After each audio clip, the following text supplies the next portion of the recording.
Warning disclaimer. यहाँ प्रस्तुत सभी कहानियाँ पूर्णतः लेखक की कल्पना पर आधारित हैं। यदि किसी नाम, स्थान, व्यक्ति, जाति, धर्म, समुदाय या घटना से किसी प्रकार की समानता पाई जाती है, तो वह मात्र एक संयोग है। इन कहानियों का उद्देश्य केवल मनोरंजन है। कृपया इन्हें वास्तविक जीवन से जोड़कर न देखें और न ही इन्हें दिल पर लें। यदि आपको इस प्रकार की रोचक कहानियां पसंद हैं और आप पूरी कहानी सुनना चाहते हैं, तो हमारे टेलीग्राम ग्रुप से अवश्य जुड़ें। टेलीग्राम ग्रुप का लिंक डिस्क्रिप्शन और कमेंट में पिन किया गया है। एक्स्ट्रा एपिसोड और अपडेट सबसे पहले पाने के लिए अभी टेलीग्राम ग्रुप ज्वाइन करें।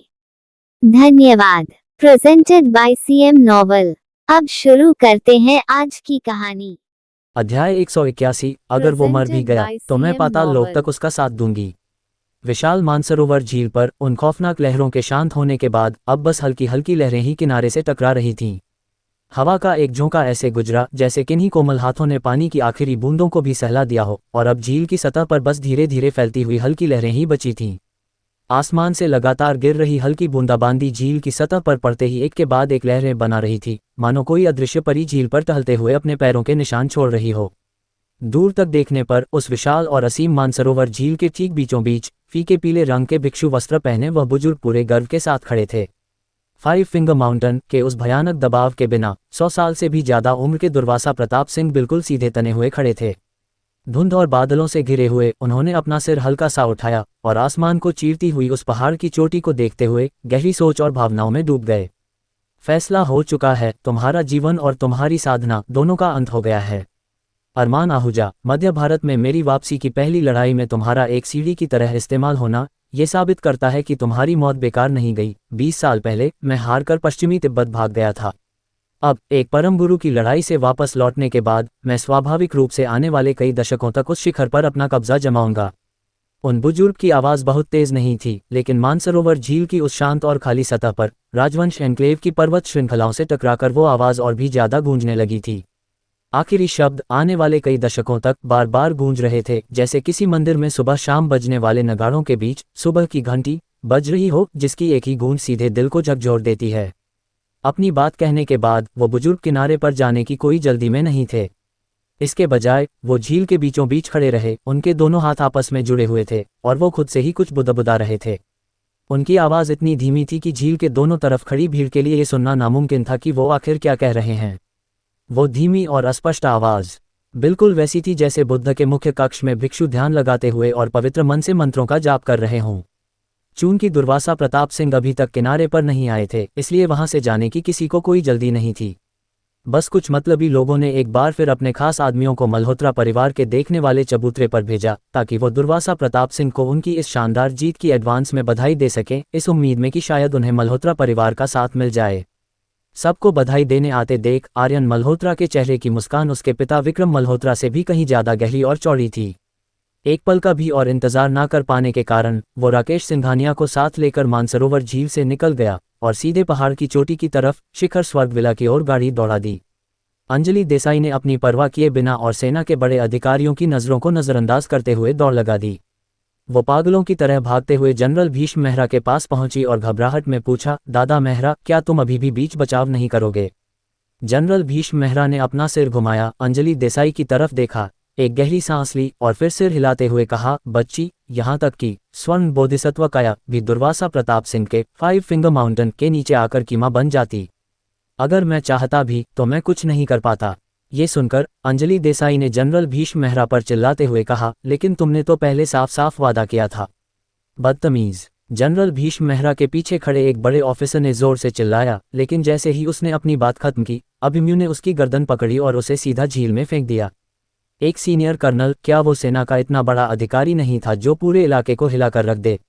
जनरल बनने से बस एक कदम दूर था, फिर भी अभिमन्यु ने उसे ऐसे ही झील में फेंक दिया। नहीं, उसने तो कुछ कहा तक नहीं, बस सीधा उठाकर फेंक दिया। बकवास, तुम्हें यहाँ बोलने का हक किसने दिया? अभिमन्यु ने तंज कसते हुए कहा, उस सीनियर कर्नल को झील में तड़पते और हाथ पैर मारते हुए देखते हुए। ये नज़ारा देखकर अंजलि देसाई दंग रह गई। फिर उसने जनरल भीष्म मेहरा के सामने माफ़ी मांगते हुए सिर झुकाया और कहा, मुझे माफ़ कर दो, मैं भावनाओं में बह गई थी। इतना कहने के बाद अंजलि देसाई बिना सिर उठाए मुड़ी और वहां से निकल गई। उसका रुख शिखर स्वर्ग विला की तरफ था। अगर अरमान आहूजा मर गया है तो यकीनन कोई ऐसा होगा जो उससे भी ज्यादा दुखी होगा।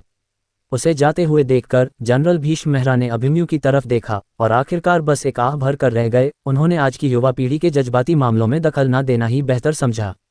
लगभग उसी वक्त देविका ओबरॉय परिवार के खेमे से अलग हो गई। एक खूबसूरत पारंपरिक ड्रेस पहने हुए उसने अपनी बड़ी सी लाल जगुआर कार सीधे पहाड़ के ऊपर की तरफ दौड़ा दी। उसे लगा कि उसे उस औरत से माफी मांगनी चाहिए। अगर उसने अरमान आहूजा को मल्होत्रा परिवार के पीछे की उस रहस्यमयी ताकत दुर्वासा प्रताप सिंह से भिड़ने के लिए उकसाया ना होता तो आज उसकी ये हालत नहीं होती। आधा घंटा हो चुका है। इस बार तो यकीनन सब खत्म हो चुका है ना? भीड़ में वो शख्स जिसने पहले भी 2 बार इस लड़ाई के खत्म होने का ऐलान किया था, अपनी गलती से सबक लेते हुए आधे घंटे तक कोई हलचल ना होने का इंतजार करने के बाद ही आखिर बोला। ये कहानी Hindi novel master Telegram channel पर अपलोड की गई है, लेकिन हमेशा की तरह किसी ने भी उसे कोई जवाब नहीं दिया, क्योंकि सबकी नज़रों में भले ही परमगुरु अरमान की जिंदगी और साधना खत्म हो चुकी हो, लेकिन ये हकीकत कि वो दुर्वासा प्रताप सिंह जो आर्यावर्त में 60 सालों तक सर्वोच्च स्थान पर राज करने वाले माहिर थे, उनके जानलेवा प्रहार को इतने लंबे समय तक सह पाए, अपने आप में एक बहुत बड़ी बात थी। और तो और वो इतने जवान थे, ऐसे जीनियस जिन्हें सैकड़ों बल्कि हजारों सालों में भी नहीं देखा गया था। उन्हें इस बात का ज्यादा अफसोस था। जहां तक नतीजे की बात है, वो अब उनके लिए उतना मायने नहीं रखता था। शिखर स्वर्ग विला में मायरा सिंघानिया बगीचे के घेरे से बाहर निकली और रास्ते पर चलते हुए पहाड़ की चोटी के सबसे ऊंचे हिस्से तक पहुंच गई। वो चट्टान के किनारे पर खड़ी होकर मानसरोवर झील पर हो रहे उस महासंग्राम को देख रही थी। उसकी नजरें बहुत ही आम थीं, उन बुजुर्गों जैसी तेज नहीं जो झील में होने वाली हर छोटी सी हरकत को भी साफ साफ देख सकते थे। और उसे इस बात की कोई खास परवाह भी नहीं थी। जब तक उसे झील में वो सफ़ेद बिंदु नजर आ रहा था, उसे पूरी तसल्ली थी। लेकिन पहले 10,000 सुनहरे कमलों ने पूरे आसमान को ढक लिया और सूरज की रोशनी को छिपा दिया, जिसकी वजह से अरमान आहूजा उसकी नज़रों से ओझल हो गया। जैसे ही वो विशाल सुनहरे कमल बुझे, उसने देखा कि एक और भी बड़े सुनहरे बिंदु ने उस सफ़ेद बिंदु को झील की तलहटी में धकेल दिया है, और उसके बाद झील का पानी तेजी से वापस उमड़ पड़ा और उस सफ़ेद आकृति को पूरी तरह से निगल गया जिसके लिए उसकी जान अटकी हुई थी। पूरे आधे घंटे तक झील की सतह पर पूरी तरह सन्नाटा पसरा रहा और सिर्फ वो हल्की बूंदाबांदी ही पानी में छोटी छोटी लहरें बना रही थी। मायरा सिंघानिया बारिश में खड़ी रही, पूरे आधे घंटे तक बस नीचे झील की सतह को टकटकी लगाए देखती रही। जब तक झील की सतह पर कोई हलचल नहीं हुई, वो अपनी जगह से 1 इंच भी नहीं हिली। उसका खड़े होने का तरीका, जिसमें उसका सिर सम्मान से झुका हुआ था, ऐसा लग रहा था मानो कोई बुद्ध के सामने प्रार्थना कर रहा हो। फिर भी वो जो कभी बुद्ध में आस्था रखती थी, अब खुद अपने हाथों से एक बुद्ध को मारना चाहती थी। तभी एक कार के इंजन की जोरदार आवाज़ सुनाई दी। मायरा सिंघानिया पलटी नहीं, लेकिन वो बेहद नफरत भरी आवाज़ फिर भी उस तक पहुंच ही गई। मायरा सिंघानिया, तुम्हारा आदमी मारा गया है। अब देखते हैं इस बार तुम्हें कौन बचाता है, वरना अंजाम भुगतने के लिए तैयार रहो। पास ही खड़ा राकेश सिंघानिया, जिसकी आंखें गहरी धंसी हुई थीं और वो पूरी तरह से थका हुआ लग रहा था, फिर भी अरमान आहूजा की मौत ने उसे अंदर तक खुशी से भर दिया था। ये देखकर कि आर्यन मल्होत्रा को अभी भी उसकी भतीजी में दिलचस्पी है, उसने तुरंत मायरा सिंघानिया की पीठ की तरफ देखते हुए उसे मनाने की कोशिश की। मायरा सिंघानिया, अरमान आहूजा मर चुका है, लेकिन जिंदगी तो आगे बढ़ानी ही पड़ेगी। अगर तुम मल्होत्रा परिवार की बहू बन जाती हो तो बड़े बुजुर्ग दुर्वासा प्रताप सिंह के साए में मल्होत्रा परिवार यकीनन शिवगढ़ का या शायद पूरे दक्षिणाचल प्रदेश का सबसे अमीर परिवार बन जाएगा। तुम उस सबसे अमीर और ताकतवर परिवार की इकलौती मालकिन बनोगी। क्या अरमान आहूजा तुम्हें ऐसा रुतबा दे सकता था? ये सुनकर मायरा सिंघानिया पलटी। उसके चेहरे पर एक अजीब सी शांति और खूबसूरती थी। उसने बस हल्का सा अपना सिर हिलाया, एक कदम पीछे लिया और बिल्कुल चट्टान के किनारे पर खड़ी हो गई। उसके होठों पर एक ऐसी मुस्कान थी जो बेहद दर्दनाक लेकिन खूबसूरत थी। उसने वही लाइन दोहराई जो उसने अपनी बहन से तब कही थी जब उसे सिंघानिया परिवार से निकाल दिया गया था, जहां अरमान आहूजा है वही मेरा घर है। बस इस बार उसने उसमें एक और लाइन जोड़ दी, अगर वो मर भी गया है तो भी मैं पाताल लोक तक उसका साथ दूंगी। इतना कहकर उसने अपनी बाहें फैलाईं, पीछे की तरफ झुकी और उस असीम मानसरोवर झील की तरफ चट्टान से छलांग लगा दी। अध्याय 182। मेरे यहाँ खड़े रहते हुए बोधिसत्व को भी अपना सिर झुकाना होगा। जब मायरा सिंघानिया पीछे की ओर झुकी और चट्टान से कूद गई, अंजलि देसाई और देविका ओबरॉय दौड़ते हुए बिल्कुल किनारे तक पहुंच ही रही थीं और उन्हें मायरा सिंघानिया की बस एक आखिरी झलक ही दिखाई दी। अगर वे उसे रोकना भी चाहती तो भी अब बहुत देर हो चुकी थी। अंजलि देसाई ने तुरंत अपनी बंदूक निकाली और आर्यन मल्होत्रा पर तान दी, जोर से चिल्लाते हुए उस पर हत्या के शक का आरोप लगाया और उसे अपनी जगह से हिलने से मना किया, वरना अंजाम भुगतने की धमकी दी। जैसे ही देविका ओबरॉय ने मायरा सिंघानिया को चट्टान से कूदते देखा, वो तुरंत ठाकुर रुद्रपाल को पुकारने लगी। आखिरकार ठाकुर रुद्रपाल की काबिलियत के साथ उनके लंबे चाबुक का एक ही झटका मायरा सिंघानिया को आसानी से वापस किनारे पर खींच सकता था। बदकिस्मती से वो कितना भी चिल्लाए, ठाकुर रुद्रपाल का नामो निशान तक दिखाई नहीं दिया और शेरा भी कहीं गायब हो चुका था।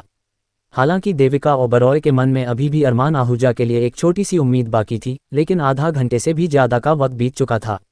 एक आम इंसान भी अगर आधे घंटे तक पानी के नीचे फंस जाए तो उसका दम घुट जाएगा, फिर उस इंसान का क्या जिसे पहाड़ जितने भारी सुनहरे बुद्ध कमल के आसन ने कुचल दिया हो। वो भागकर चट्टान के किनारे पर गई और सफ़ेद ड्रेस पहने मायरा सिंघानिया को तेजी से नीचे गिरते हुए देखने लगी। उसके दिल में एक अजीब सा गहरा दुख भर गया। पहले वो मायरा सिंघानिया से बहुत चिढ़ती थी, लेकिन अब मुड़कर देखने पर उसे एहसास हुआ कि शुरू से लेकर आखिर तक मायरा सिंघानिया ही वो इंसान थी जिसने सबसे ज़्यादा सहा था और सबसे भारी बोझ उठाया था। लेकिन उसने कभी किसी से कोई शिकायत नहीं की थी। वो बस चुपचाप अपना काम करती रही और अपनी जिंदगी किसी परी की तरह जीती रही। ओए अरमान, देविका ओबरॉय की सांसें अचानक तेज हो गईं और उसके सीने में जकड़न महसूस होने लगी। ऐसा लगा जैसे पहाड़ के नीचे मानसरोवर झील की तरफ चीख कर ही वो अपनी सांसें वापस पा सकती थी। तुम्हारी औरत को पहाड़ से कूदने पर मजबूर कर दिया गया, क्या तुम ऐसे ही चुपचाप तमाशा देखते रहोगे? देविका ओबरॉय ने आंतरिक बल की साधना नहीं की थी, इसलिए उसकी आवाज़ स्वाभाविक रूप से बहुत कमज़ोर थी। लेकिन मानसरोवर झील और पहाड़ की चोटी के बीच एक प्राकृतिक गूंज का दायरा था जिसने देविका ओबरॉय के शब्दों को बेतहाशा बढ़ा दिया, जिससे वो आवाज़ पहाड़ और झील के बीच बड़ी देर तक गूंजती रही। इस गूंज ने मानसरोवर झील के दोनों किनारों पर खड़े सभी लोगों को ऊपर देखने पर मजबूर कर दिया। जिनकी नज़रें तेज थीं, उन्होंने पहले ही किसी को पहाड़ की चोटी से छलांग लगाते देख लिया था, लेकिन बिना किसी शोर शराबे के। उन्होंने सोचा कि वो प्राचीन युद्ध कला जगत का कोई और माहिर होगा। देविका ओबरॉय के चीखने के बाद ही उन्हें अचानक एहसास हुआ कि ये तो एक वफादार औरत थी जो उन सफ़ेद कपड़ों वाले नौजवान के लिए अपनी जान दे रही थी। कुछ ही पलों में हर कोई ज़ोर ज़ोर से बातें करने लगा। कुछ तटस्थ परिवारों के लोग गुस्से से उठ खड़े हुए और उन्होंने झील की सतह पर छलांग लगा दी, तेजी से चट्टान की तरफ बढ़ते हुए। ऐसा लग रहा था मानो वो अपनी ताकत का इस्तेमाल करके उस लंबी ड्रेस वाली औरत को पकड़ना चाहते हों। इस दल में अभिमन्यु भी शामिल थे, जिन्हें सेना का भगवान कहा जाता था। जैसे ही अभिमन्यु ने एक कदम बढ़ाया और झील में कूदने की तैयारी की, उन्होंने अचानक अपनी भौहें सिकुड़ीं और उनका आगे बढ़ने का सिलसिला वहीं रुक गया। ऐसा नहीं था कि वो जाना नहीं चाहते थे, लेकिन उन्होंने साफ देखा कि जितने भी प्राचीन युद्ध कला के माहिर उसे बचाने गए थे, दुर्वासा प्रताप सिंह ने उन सबको हाथ के इशारे से वापस खदेड़ दिया था। अभिमन्यु को दुर्वासा प्रताप सिंह से लड़ने में कोई गुरेज नहीं था, लेकिन अगर वो दुर्वासा समय बर्बाद करने पर उतारू था तो अभिमन्यु भले ही अपनी पूरी ताकत लगा देते, मायरा सिंघानिया के पानी में गिरने से पहले उसे पकड़ना बिल्कुल नामुमकिन था। जब नतीजा पहले से ही तय था कि कुछ नहीं हो सकता, तो अभिमन्यु ने कोशिश करना ही बेकार समझा। लेकिन ठीक उसी पल, चाहे पहाड़ की चोटी पर घुटनों के बल बैठी देविका ओबरॉय हो या झील की सतह पर संघर्ष कर रहे वो प्राचीन युद्ध कला के माहिर, सबने अपनी आंखों से साफ देखा कि उस शांत झील से चुपचाप पानी का एक विशाल स्तंभ ऊपर की तरफ उठने लगा। पानी का वो खंभा गोल गोल घूमते हुए ऊपर की तरफ जा रहा था। जैसे ही वो लंबी ड्रेस वाली औरत तक पहुंचने वाला था, दुर्वासा प्रताप सिंह ने अचानक अपनी उंगली से इशारा किया और पानी का वो खंभा तुरंत बर्फ में बदल गया। अगर मायरा सिंघानिया उस बर्फीली हथेली पर गिरती तो वो झील की सतह पर गिरने से भी ज्यादा भयानक होता, जिससे यकीनन उसकी उसी पल मौत हो जाती। पलक झपकते ही उस पानी के खंभे के आधार से अचानक एक घनी काली आग की लपट ऊपर की तरफ उठी। वो बर्फ का खंभा, जो बिल्कुल ठोस हो चुका था, पल भर में वापस पानी के खंभे में बदल गया और गोल गोल घूमते हुए ऊपर की तरफ बढ़ता रहा और आसमान को छूने वाली एक विशाल हथेली में बदल गया, जिसने तेजी से नीचे गिर रही मायरा सिंघानिया को सुरक्षित थाम लिया और उसे खरोंच तक नहीं आई। जब दुर्वासा प्रताप सिंह ने उस काली आग को देखा तो उसका चेहरा, जो पिछले 20 सालों से एकदम शांत था, अचानक हैरत से खुल गया और वो खुद को चीखने से नहीं रोक पाया। जन्मजात जादुई आग। छोकरे, तुम वाकई एक साथ 3 साधनाओं का अभ्यास कर रहे हो।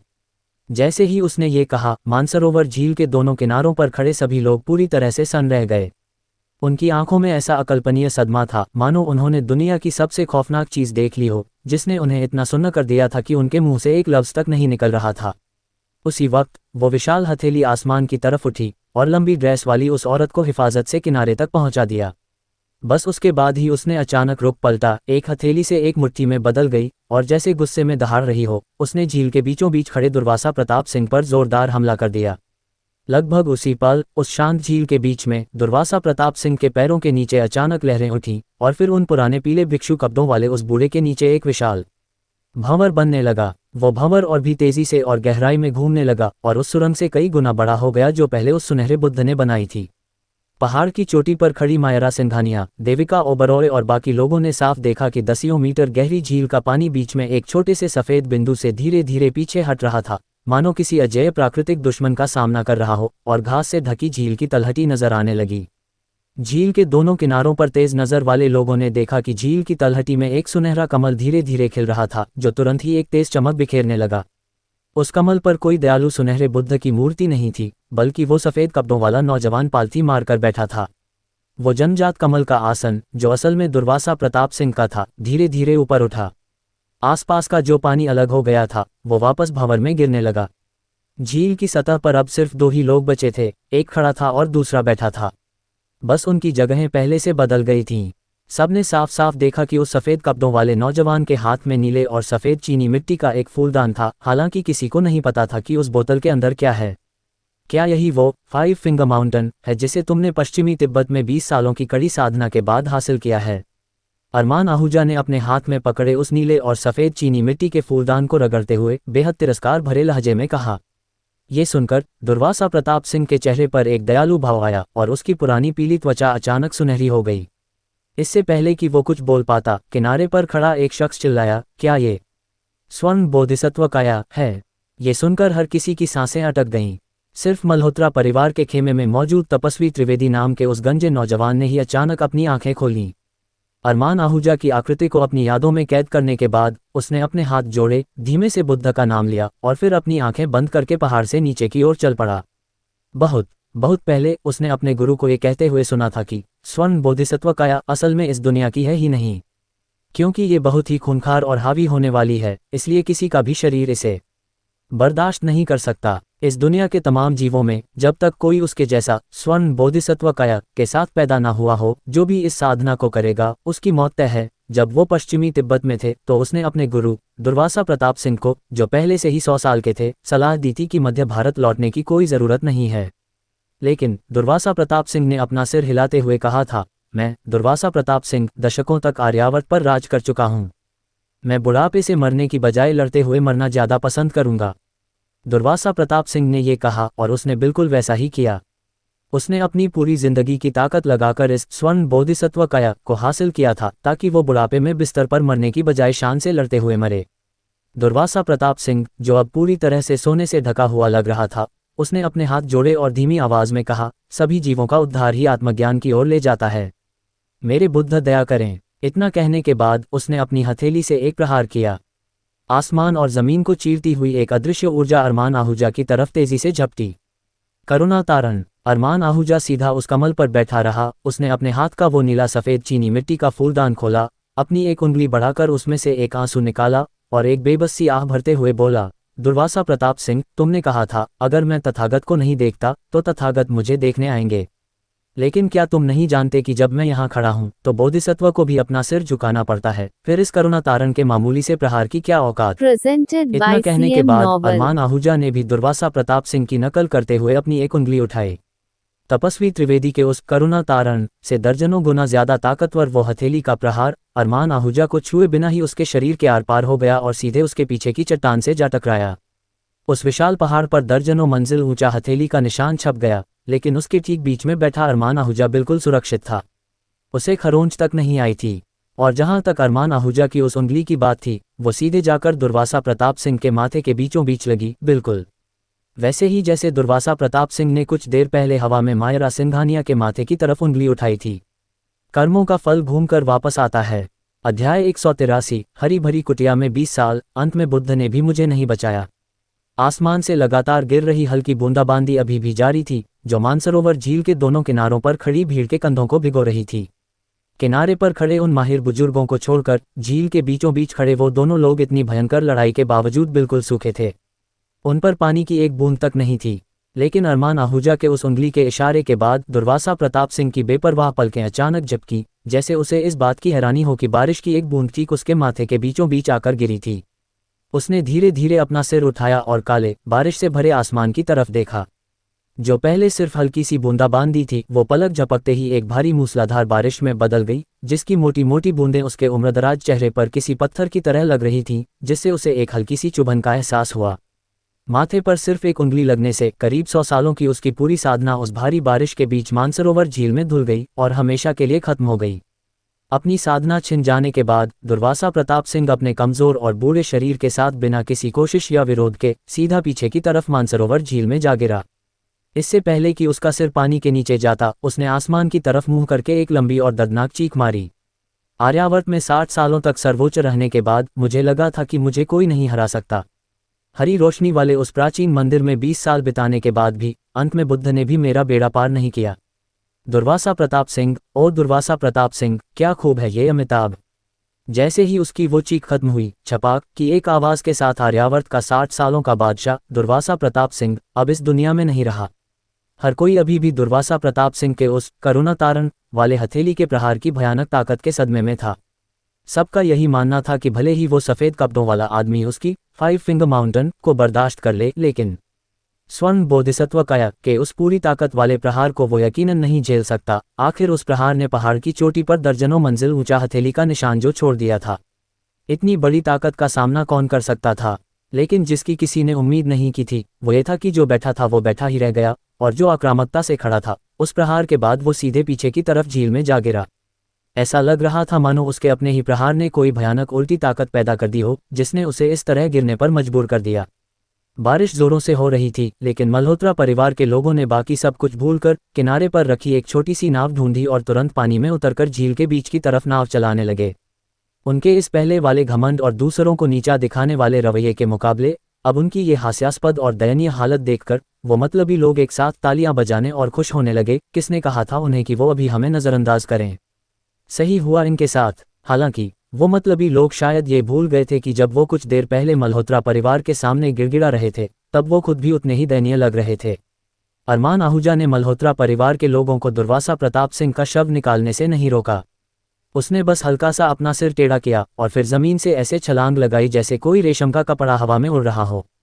वो उसी रास्ते से वापस ऊपर स्वर्ग की तरफ उड़ चला जहां से वो नीचे आया था। भीड़ की नज़रों से ओझल होते हुए वो सीधे पहाड़ की चोटी पर मायरा सिंघानिया के बगल में जाकर उतरा, जो भारी बारिश में पहले से ही पूरी तरह भीग चुकी थी। मायरा सिंघानिया के बगल में अंजलि देसाई और देविका ओबरॉय भी खड़ी थीं और वो दोनों भी पूरी तरह भीग चुकी थीं। शिवगढ़ की 4 सबसे खूबसूरत लड़कियों में से 3 इस वक्त वहां मौजूद थीं और तीनों ही पानी से तरबतर थीं। चूंकि ये पतझड़ का मौसम था और हवा में एक अजीब सी ठंडक थी, उन्होंने वैसे भी कुछ ज़्यादा कपड़े नहीं पहने थे। बारिश की वजह से उनके कपड़े उनके शरीर से चिपक गए थे, जिससे उनके ऐसे फिगर दिखाई दे रहे थे जिन्हें देखकर कोई शैतान भी जल भुन जाए। इसके बावजूद आर्यन मल्होत्रा और राकेश सिंघानिया का इस नज़ारे का लुत्फ़ उठाने का कोई इरादा नहीं था, क्योंकि मानसरोवर झील पर जो कुछ भी हुआ वो इतनी तेज़ी से हुआ था कि आर्यन मल्होत्रा और राकेश सिंघानिया के भागने के बारे में सोचने से पहले ही अरमान आहूजा उनके सामने खड़ा था। जब उन्हें आखिर में ये एहसास हुआ कि उन्हें भागना चाहिए, तब तक बहुत देर हो चुकी थी। अरमान आहूजा, मैं तुम्हें चेतावनी दे रहा हूँ, मायरा सिंघानिया को मेरे नाना के कमल प्रहार का वार लगा है। इस दुनिया में सिर्फ वही इसे ठीक कर सकते हैं। अगर तुमने मुझे मारने की जुर्रत की तो मायरा सिंघानिया भी पक्का मरेगी। आर्यन मल्होत्रा ने अपना वो तुरुप का पत्ता निकाला जो उसने काफ़ी पहले से तैयार कर रखा था, इस बात से अनजान कि मायरा सिंघानिया के शरीर में मौजूद वो कमल ऊर्जा पहले ही खत्म की जा चुकी थी। अरमान आहूजा ये सुनकर मुस्कुराया और बोला, दुर्वासा प्रताप सिंह मर चुका है, मैं तुम्हें जिंदा क्यों छोड़ूं? रुको रुको, भले ही मेरे नाना मर गए हों, लेकिन मुझे पता है कि उस कमल प्रहार के असर को कैसे खत्म करना है। बस तुम मुझे ना मारने का वादा करो और मैं तुम्हें वो तरीका बता दूंगा, आर्यन मल्होत्रा ने तुरंत सौदा करते हुए कहा। अरमान आहूजा अपने हाथ में उस नीले सफ़ेद फूलदान से खेल रहा था, उसकी आंखों में कोई भाव नहीं था। ये देखकर आर्यन मल्होत्रा पहले ही डर से कांप रहा था। उसने अभी अभी देखा था कि अरमान आहूजा ने इसी फूलदान की चीज से उसके नाना को कैसे मार गिराया था। नहीं, अभी के हालात को देखकर उसने उन्हें सीधे तौर पर खत्म कर दिया था। अब उसकी कुछ भी छिपाने की हिम्मत कैसे होती? उसने तुरंत उगल दिया, मैंने अपने नाना को ये कहते सुना था कि अगर तुम्हें शुद्ध नाग वंश मिल जाए तो तुम उसका इस्तेमाल करके इसके असर को काट सकते हो और कमल प्रहार का असर अपने आप खत्म हो जाएगा। ये सुनकर अरमान आहूजा ने हाथ बढ़ाया और आर्यन मल्होत्रा के पीछे इशारा किया, जिससे वो इतना डर गया कि वो तुरंत नीचे झुक गया। अरमान आहूजा की उंगली के वार से खौफ खाकर, पीछे मुड़कर देखो, क्या जिस शुद्ध नाग वंश की बात तुम्हारे नाना ने की थी वो कुछ ऐसा दिखता है? आर्यन मल्होत्रा ने पीछे मुड़कर देखा और शिखर स्वर्ग विला की छत के ऊपर घूमते हुए बादल और धुंध देखी। अचानक एक विशाल जानवर धुंध के किनारे की तरफ दौड़ा और उसका बड़ा सा सिर और शरीर दिखाई दिया। ये कोई और नहीं बल्कि ड्रैगन के मकबरे से निकाला गया कालनाग था। नामुमकिन, बिल्कुल नामुमकिन। दुनिया में ऐसी कोई चीज कैसे हो सकती है? ये कोई भ्रम है, ये जरूर कोई भ्रम होगा। आर्यन मल्होत्रा डर के मारे कांपती आंखों से बार बार यही बड़बड़ाता रहा। सिर्फ वही नहीं बल्कि राकेश सिंघानिया भी इतना डर गया कि उसकी पैंट गीली हो गई और वो तुरंत घुटनों के बल जमीन पर गिर पड़ा। अंजलि देसाई भी पहली बार एक असली नाग को देख रही थी, लेकिन उसकी आंखों में सिर्फ हैरानी थी, डर का नामो निशान तक नहीं था। कुछ भी नामुमकिन नहीं है। जब तुम अपने नाना से मिलोगे तो उनसे पूछना कि क्या मैं उनके कमल ऊर्जा के असर को खत्म कर सकता हूँ। इतना कहने के बाद अरमान आहूजा ने धीरे से अपना पैर पटका। पहाड़ की चोटी के साथ साथ पूरे राजवंश एनक्लेव और मानसरोवर झील की विशाल सतह ने देखा कि वो मूसलाधार बारिश अचानक हवा में जम गई, न ऊपर जा रही थी और न ही नीचे आ रही थी। इस अद्भुत नज़ारे को देखकर पहाड़ पर मौजूद हर कोई हैरत से चीख पड़ा।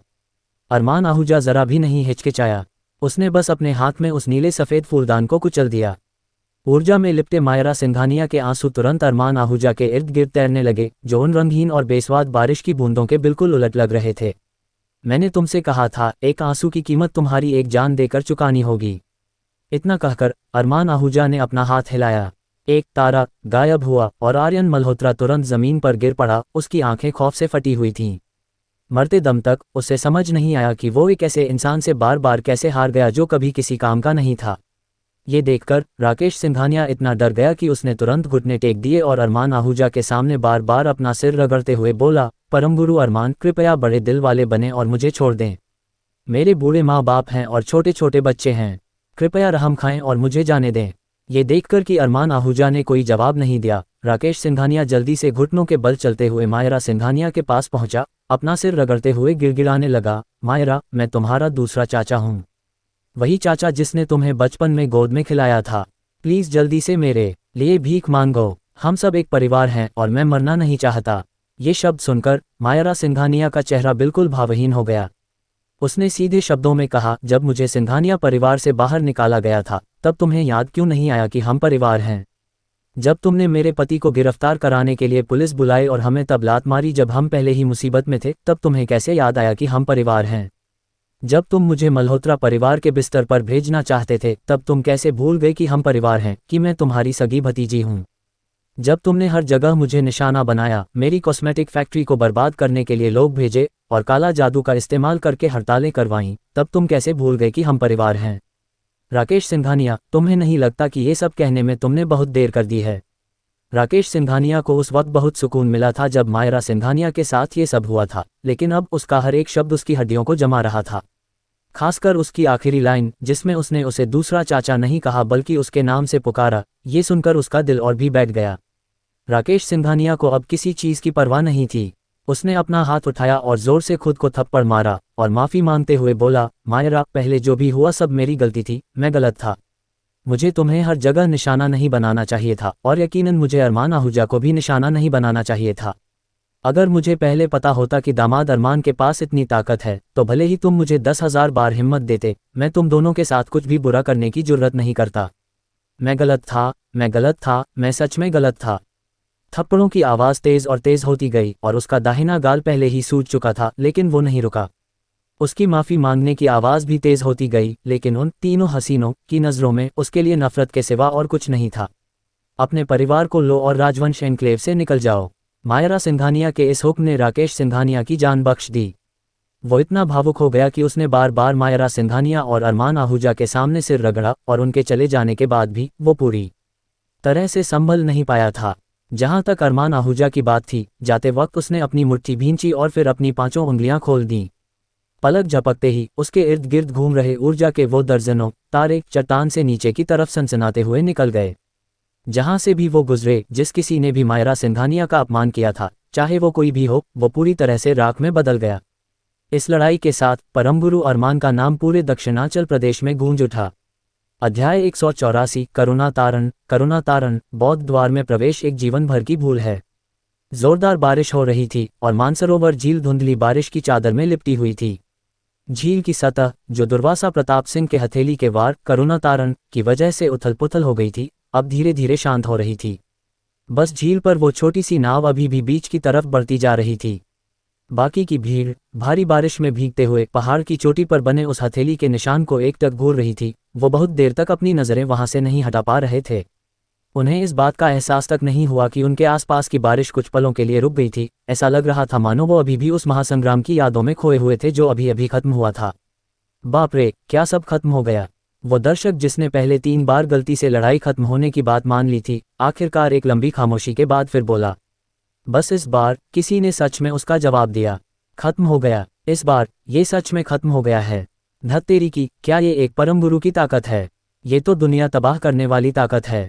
झील के किनारे खड़े किसी ने पहाड़ की चोटी पर बने हथेली के निशान की तरफ इशारा करते हुए कहा।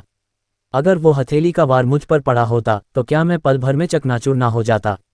बाह्य युद्ध कलाओं में माहिर एक वज्रकाया महागुरु ने दुख भरे लहजे में कहा। वो परम गुरु अरमान सच में कमाल के हैं। उन्होंने न सिर्फ 5 फिंगर माउंटेन का डटकर सामना किया, बल्कि करुणातारण वाले हथेली के वार को भी बड़ी आसानी से झेल लिया। इतनी ऊंची साधना के साथ शायद सिर्फ परम गुरु द्रोणाचार्य राठौर ही उनसे लड़ सकते हैं। जैसे ही उसने ये कहा, लोगों ने उसकी बात से सहमति जताना शुरू कर दिया। वैसे क्या तुमने दुर्वासा प्रताप सिंह को ये कहते सुना कि परम गुरु अरमान एक साथ 3 साधनाएं करते हैं? बिल्कुल, हमने सुना। हम कैसे नहीं सुनते। एक प्राकृतिक जादुई आग पैदा कर लेना, ये बंदा तो जैसे इंसान ही नहीं है। आंतरिक और बाह्य युद्ध कलाओं की साधना करना ही अपने आप में बहुत मुश्किल है, लेकिन कौन जानता था कि ये बंदा एक साथ 3 साधनाएं कर सकता है। क्या उसे अपनी ऊर्जा भटकने और फटने का डर नहीं लगता? परम गुरु अरमान की उम्र आखिर क्या है? वो तो सिर्फ 17 या 18 साल के लगते हैं। क्या उन्होंने कोई ऐसी जादुई तकनीक सीखी है जो उम्र बढ़ने से रोकती है? पक्का, वरना वो इतनी कम उम्र में 3 साधनाएं कैसे कर सकते हैं और आंतरिक और बाह्य युद्ध कलाओं के परम गुरु कैसे हो सकते हैं? अगर तुम ये जानना चाहते हो तो जाकर शिवगढ़ के ओबरॉय परिवार से क्यों नहीं पूछते। कहा जाता है कि परम गुरु अरमान ही ओबरॉय परिवार की ताकत हैं। किसी को नहीं पता था कि ये किसने कहा, लेकिन हर कोई ओबरॉय परिवार के देखने वाले चबूतरे की तरफ दौड़ पड़ा। लेकिन जब वो वहां पहुंचे तो उन्होंने देखा कि ओबरॉय परिवार का चबूतरा पहले ही पूरी तरह से घिरा हुआ था। आन्या ओबरॉय, जो चबूतरे के बीच में खड़ी थी, उसके कान अपने गुरु अरमान आहूजा की अलग अलग तारीफों से और साथ ही उन परिवार के मुखियाओं की माफ़ी से भरे हुए थे जो अब सहयोग की भीख मांगने आए थे। बुजुर्ग यशवंत ओबरॉय, मैं लालच में पूरी तरह अंधा हो गया था जब मैंने मल्होत्रा परिवार का साथ देने का फैसला किया था। ये मेरी गलती थी, पूरी तरह मेरी गलती। प्लीज़ यशवंत ओबरॉय, इसे दिल पर मत लेना। देखो, पहले मुनाफे का हिस्सा मेरे लिए 60% और तुम्हारे लिए 40% तय हुआ था। अपनी वफादारी साबित करने के लिए मैं 20% लूंगा और तुम 80% ले लेना। नहीं, रुको, 10% मेरे लिए और 90% तुम्हारे लिए। अब कैसा रहेगा? बुजुर्ग यशवंत ओबरॉय, कृपया बड़ा दिल दिखाएं और हमारे पिछले सहयोग से जुड़ी गलतियों को भूल जाएं। ... वो सभी परिवार के मुखिया जिन्होंने पहले ओबरॉय परिवार को धोखा दिया था, वो माफ़ी मांगने आए थे, यशवंत ओबरॉय के सामने गिड़गिड़ा रहे थे। फिर भी आन्या ओबरॉय को साफ साफ याद था कि इन्हीं लोगों के बीच उसके दादा खुद उनके पास सहयोग मांगने गए थे, लेकिन बदले में उन्हें सिर्फ तिरस्कार मिला था। उन्होंने तो ठीक से बात भी नहीं की थी। वो जानती थी कि ये सब उनके ओबरॉय परिवार के लिए उसके गुरु अरमान आहूजा की वजह से ही हो पाया था। अनजाने में ही आन्या ओबरॉय का सीना गर्व से चौड़ा हो गया। दूर पहाड़ की चोटी पर गहराई से छपे उस हथेली के निशान को देखते हुए उसे ऐसा लगा जैसे वो उसके गुरु की शोहरत कायम करने के लिए दिया गया कोई तमगा हो जो दुनिया को उसके गुरु अरमान आहूजा की बेमिसाल कामयाबी दिखा रहा था। उसे बस ये समझ नहीं आ रहा था कि वो, जो लगभग उसी की उम्र का है, उसके पास अभी से दुनिया के सारे परम गुरुओं से भिड़ने की इतनी ताकत कैसे आ गई। सेना के चबूतरे पर बिना वर्दी वाला वो बूढ़ा अपनी कुर्सी पर पीछे की ओर झुका और अपना सिर अभिमन्यु की तरफ घुमाते हुए बोला, अभिमन्यु, इस लड़के ने तो मानो आसमान और ज़मीन की सारी किस्मत चुरा ली है। आगे चलकर इसकी कामयाबी यकीनन तुमसे भी बड़ी होगी। ये सुनकर अभिमन्यु की आंखों में लड़ने का जुनून चमक उठा और उसने जोर से जवाब दिया, ये तो उससे लड़ने के बाद ही पता चलेगा। उस बूढ़े ने आगे कुछ नहीं कहा, बस अभिमन्यु को हुक्म देते हुए बोला, मुझे इसकी जन्म से लेकर अब तक की सारी जानकारी चाहिए। 3 दिन में वो मेरे हाथ में होनी चाहिए। जैसे ही उसने बोलना खत्म किया, अभिमन्यु ने एक फाइल निकाली, आगे की लाइन में बैठे उस बूढ़े को दी और कहा, ये 3 दिन पहले ही तैयार कर ली गई थी। बूढ़ा एक पल के लिए हैरान रह गया और फिर ठहाका मारकर हंस पड़ा। बोला, तुम्हारा मिजाज ही ऐसा है, तुम्हें अपने से बड़ों के इरादे भांपना बिल्कुल नहीं आता। अगर मैंने तुम्हें ना बचाया होता तो तुम्हें बहुत पहले ही सरहदों की रखवाली के लिए भेज दिया गया होता। ये सुनकर अभिमन्यु ने अपना सिर हिलाया और जवाब दिया, मेरी इकलौती जिम्मेदारी दुश्मनों को मारना है। ये राजनीति वाले दांव पेंच मेरे बस की बात नहीं। अरे यार, बूढ़े ने कहा, समझ नहीं पा रहा था कि वो खुश हो या बेबस। अगर तुम थोड़ा झुकना और हालात के हिसाब से ढलना सीख जाते तो मेरी ये कुर्सी 2 साल पहले ही तुम्हारी हो जाती। ये देखकर कि अभिमन्यु का कुछ कहने का कोई इरादा नहीं है, बूढ़े ने बात को आगे नहीं बढ़ाया। फाइल खोली और अरमान आहूजा की जानकारी को ध्यान से पढ़ने लगा। अग्रवाल परिवार के चबूतरे पर विराज अग्रवाल शांत झील और विशाल आसमान के उस नज़ारे को देख रहा था। उसके अंदर झील में कूदकर लहरों पर चलने की एक जबरदस्त तड़प पैदा हो रही थी। उसे लग रहा था कि इस महासंग्राम ने उसके पूरे शरीर का खून खौला दिया है। अब वो काल भैरव कमांडो फोर्स के बेस पर वापस जाने और अपनी जानलेवा ट्रेनिंग शुरू करने का इंतजार नहीं कर पा रहा था। एक बार जब उसकी ट्रेनिंग खत्म हो जाएगी तो वो भी परमगुरु अरमान की तरह बनना चाहता था, जो हंसते खेलते और सिर्फ एक हाथ के इशारे से बड़े बड़े दुश्मनों को राख में मिला दे। उन दमदार शब्दों को याद करते हुए, मेरे यहाँ खड़े रहते हुए बोधिसत्व को भी अपना सिर झुकाना होगा। विराज अग्रवाल को लगा कि परमगुरु अरमान ही उसकी जिंदगी के रोल मॉडल हैं और वही वो मंजिल है जिसे उसे पार करना है। सौंदर्या प्रताप सिंह, मैं विराज अग्रवाल मानसरोवर झील की कसम खाता हूं कि इसी जन्म में मैं यकीनन परमगुरु के दर्जे तक पहुंचूंगा और परमगुरु अरमान से मुकाबला करूंगा। ये देखकर कि विराज अग्रवाल, वो आदमी जिसे उसने चुना था, इतने बड़े सपने देखता है, वो बहुत खुश हुई और हंसते हुए बोली, मुझे यकीन है कि तुम ये यकीनन कर सकते हो। अपने बॉयफ्रेंड को देखते हुए, जो काल भैरव कमांडो फोर्स का रिजर्व मेंबर था, और उसकी तुलना अरमान आहूजा से करते हुए, जो 1 दशक से भी ज्यादा समय से किसी काम का नहीं था, सौंदर्या प्रताप सिंह ने मन ही मन सोचा कि विराज अग्रवाल अरमान आहूजा से कहीं ज्यादा बेहतर है। लेकिन ना जाने क्यों उसे हमेशा अपने दिल में एक अजीब सी बेचैनी महसूस होती थी, जैसे कुछ गलत हो रहा है, लेकिन वो समझ नहीं पा रही थी कि वो क्या है, जब तक कि उसने अपने पीछे कृतिका शर्मा और आर्यन माथुर की बातचीत नहीं सुनी। आर्यन माथुर, तुम्हें नहीं लगता कि परमगुरु अरमान की आवाज़ थोड़ी थोड़ी अरमान आहूजा जैसी है? कृतिका शर्मा ने धीरे से पूछा। उसे डर था कि कहीं विराज अग्रवाल बुरा ना मान जाए। तुम्हें भी ऐसा लगता है? आर्यन माथुर बहुत हैरान दिखा और जल्दी से बोला, मजाक नहीं, जब मैंने पहली बार परमगुरु अरमान की आवाज़ सुनी तो मुझे भी लगभग लगा कि वो अरमान आहूजा ही है। ये सुनकर सौंदर्या प्रताप सिंह तुरंत डर गई, उसका चेहरा पीला पड़ गया और सारे रंग उड़ गए। कोई शक नहीं कि उसे लगा था कि कुछ गलत है, लेकिन वो याद नहीं कर पा रही थी कि वो क्या था। वो यही तो था, वो आवाज़ बहुत मिलती जुलती थी। ये बड़े अफसोस की बात थी कि उसकी नज़रें उन पुराने बुजुर्गों जितनी तेज नहीं थीं, वरना वो यकीनन करीब से देखती कि परमगुरु अरमान आखिर दिखते कैसे हैं। सच कहूँ तो उसे परमगुरु अरमान के रंग रूप से कोई लेना देना नहीं था, वो बस ये तसल्ली करना चाहती थी कि परमगुरु अरमान आहूजा तो नहीं है। उन दोनों का नाम अरमान था, उनकी आवाज़ें बहुत ज़्यादा मिलती जुलती थीं, और परमगुरु अरमान ने पहाड़ की चोटी से छलांग लगाई थी और उन्होंने मायरा सिंघानिया को चट्टान से गिरते हुए भी बचा लिया था। सौंदर्या प्रताप सिंह की आगे सोचने की हिम्मत नहीं हुई। वो बस अपने मन में खुद को बार बार तसल्ली दे सकती थी, अरमान आहूजा, वो निठल्ला इंसान, भला परमगुरु अरमान कैसे हो सकता है? अगर वो सच में होता तो अपनी इतनी ताकत के साथ वो बहुत पहले ही स्कूल में छा गया होता। फिर कोई भी एरा गैरा उसे कैसे परेशान कर सकता था? ये सोचकर सौंदर्या प्रताप सिंह को थोड़ी राहत मिली और उसने विराज अग्रवाल के हाथ को और कसकर पकड़ लिया। बकवास! क्या अरमान आहूजा जैसे कबाड़ की तुलना परमगुरु अरमान से की जा सकती है? वो तो परमगुरु अरमान के जूते चाटने के लायक भी नहीं है। अगर वो परमगुरु अरमान होता तो क्या उस वक्त उसके साथ लूटपाट हुई होती? विराज अग्रवाल ने बेहद नफरत से कहा। ये सुनकर सौंदर्या प्रताप सिंह को और भी ज्यादा तसल्ली हो गई। वेदांत अग्रवाल, जो अग्रवाल परिवार के चबूतरे के बीच में बैठा था, मल्होत्रा परिवार के लोगों को झील में काम करते हुए देख रहा था, आसपास की बातों को नजरअंदाज करते हुए, और धीरे से बड़बड़ाया, करुणा तारण, बौद्ध द्वार में प्रवेश एक जीवन भर की भूल है। लगता है मेरा शक एक बार फिर सही साबित हुआ। जब हर कोई इन घटनाओं के बारे में बातें कर रहा था, मल्होत्रा परिवार के लोग मानसरोवर झील के तल से दुर्वासा प्रताप सिंह के शव को निकालने के लिए हाथ पैर मार रहे थे। इससे पहले कि वो किनारे तक पहुंच पाते, भाई बहन सुमित्रा प्रताप सिंह और बलवान प्रताप सिंह रोने और चिल्लाने लगे। वो मांग कर रहे थे कि वो अपने संप्रदाय को इसकी खबर दें और माहिरों को भेजकर अरमान आहूजा के 10,000 टुकड़े कर दें। सिर्फ विक्रम मल्होत्रा एक तरफ चुपचाप खड़ा था, उसकी बाहें तनी हुई थीं। वो कुछ खास दुखी नहीं लग रहा था, लेकिन वो मल्होत्रा परिवार के भविष्य को लेकर थोड़ा निराश जरूर था।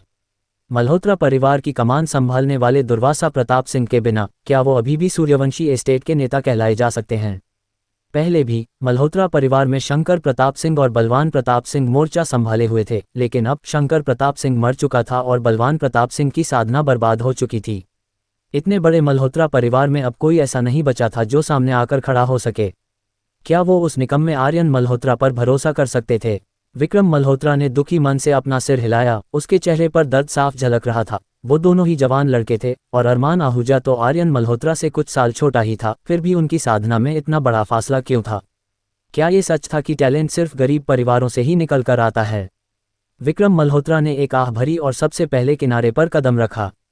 जब उसे भीड़ में अपना वो नालायक बेटा नजर नहीं आया तो उसका दिल और भी ज्यादा टूट गया। मल्होत्रा परिवार की नाव को किनारे लगते देख आसपास के वो परिवार जो पहले मल्होत्रा परिवार के करीबी थे, अनजाने में ही कई कदम पीछे हट गए। वो सभी बिजनेस की दुनिया के मंझे हुए खिलाड़ी थे और वो किसी और से बेहतर जानते थे कि इस वक्त किसका पलड़ा भारी है और किसका साथ देना चाहिए। इतना दर्दनाक नज़ारा देखकर और उसकी तुलना ओबरॉय परिवार के फलते फूलते और शानदार नज़ारे से करते हुए विक्रम मल्होत्रा का मन किया कि वो इन सभी मतलबी लोगों को लात मारकर झील में गिरा दे। और तभी एक बूढ़ा आदमी भागता हुआ आया और सुमित्रा प्रताप सिंह से बोला, मैडम, रोने की कोई जल्दी नहीं है। मेरे पास बुजुर्ग दुर्वासा प्रताप सिंह को बचाने का एक तरीका है और यहाँ तक कि परमगुरु अरमान को बिना लड़े ही हार मानने पर मजबूर कर दूंगा।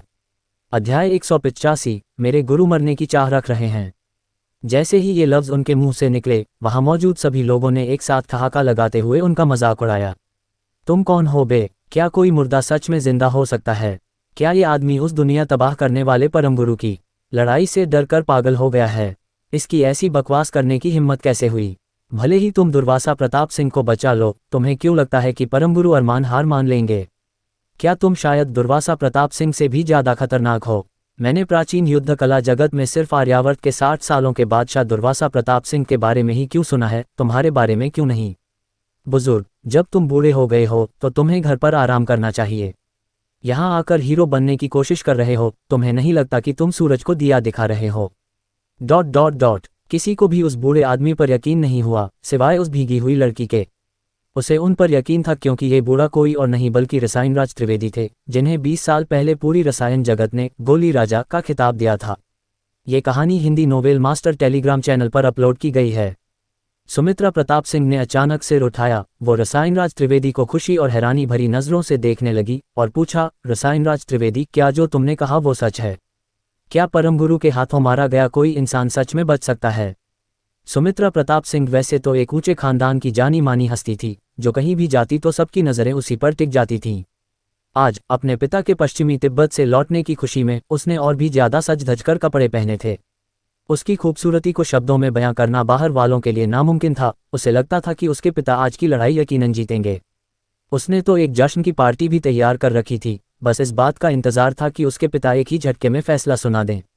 क्योंकि उसने खुद को बहुत अच्छी तरह से मेंटेन रखा था, सुमित्रा प्रताप सिंह किसी 30-32 साल की औरत से कम नहीं लग रही थी। साथ ही उसके बेहद खूबसूरत और फिट फिगर ने तुरंत आसपास के अनगिनत आदमियों की नज़रें अपनी तरफ खींच लीं। और जब वो ज़मीन पर घुटनों के बल बैठी और उस बूढ़े आदमी की तरफ ऊपर देखने लगी, तो उसकी आंखों में वो बेबसी किसी गहरी खाई जैसी थी, जिसने आसपास के ज़्यादातर आदमियों का ध्यान अपनी ओर खींच लिया था। लेकिन जब सबने उसके मुंह से रसायनराज त्रिवेदी सुना तो सबकी सांसें अटक गईं और उन्हें मजबूरन अपनी नज़रें उस लड़की से हटाकर उसके सामने खड़े उस बूढ़े आदमी की तरफ मोड़नी पड़ीं।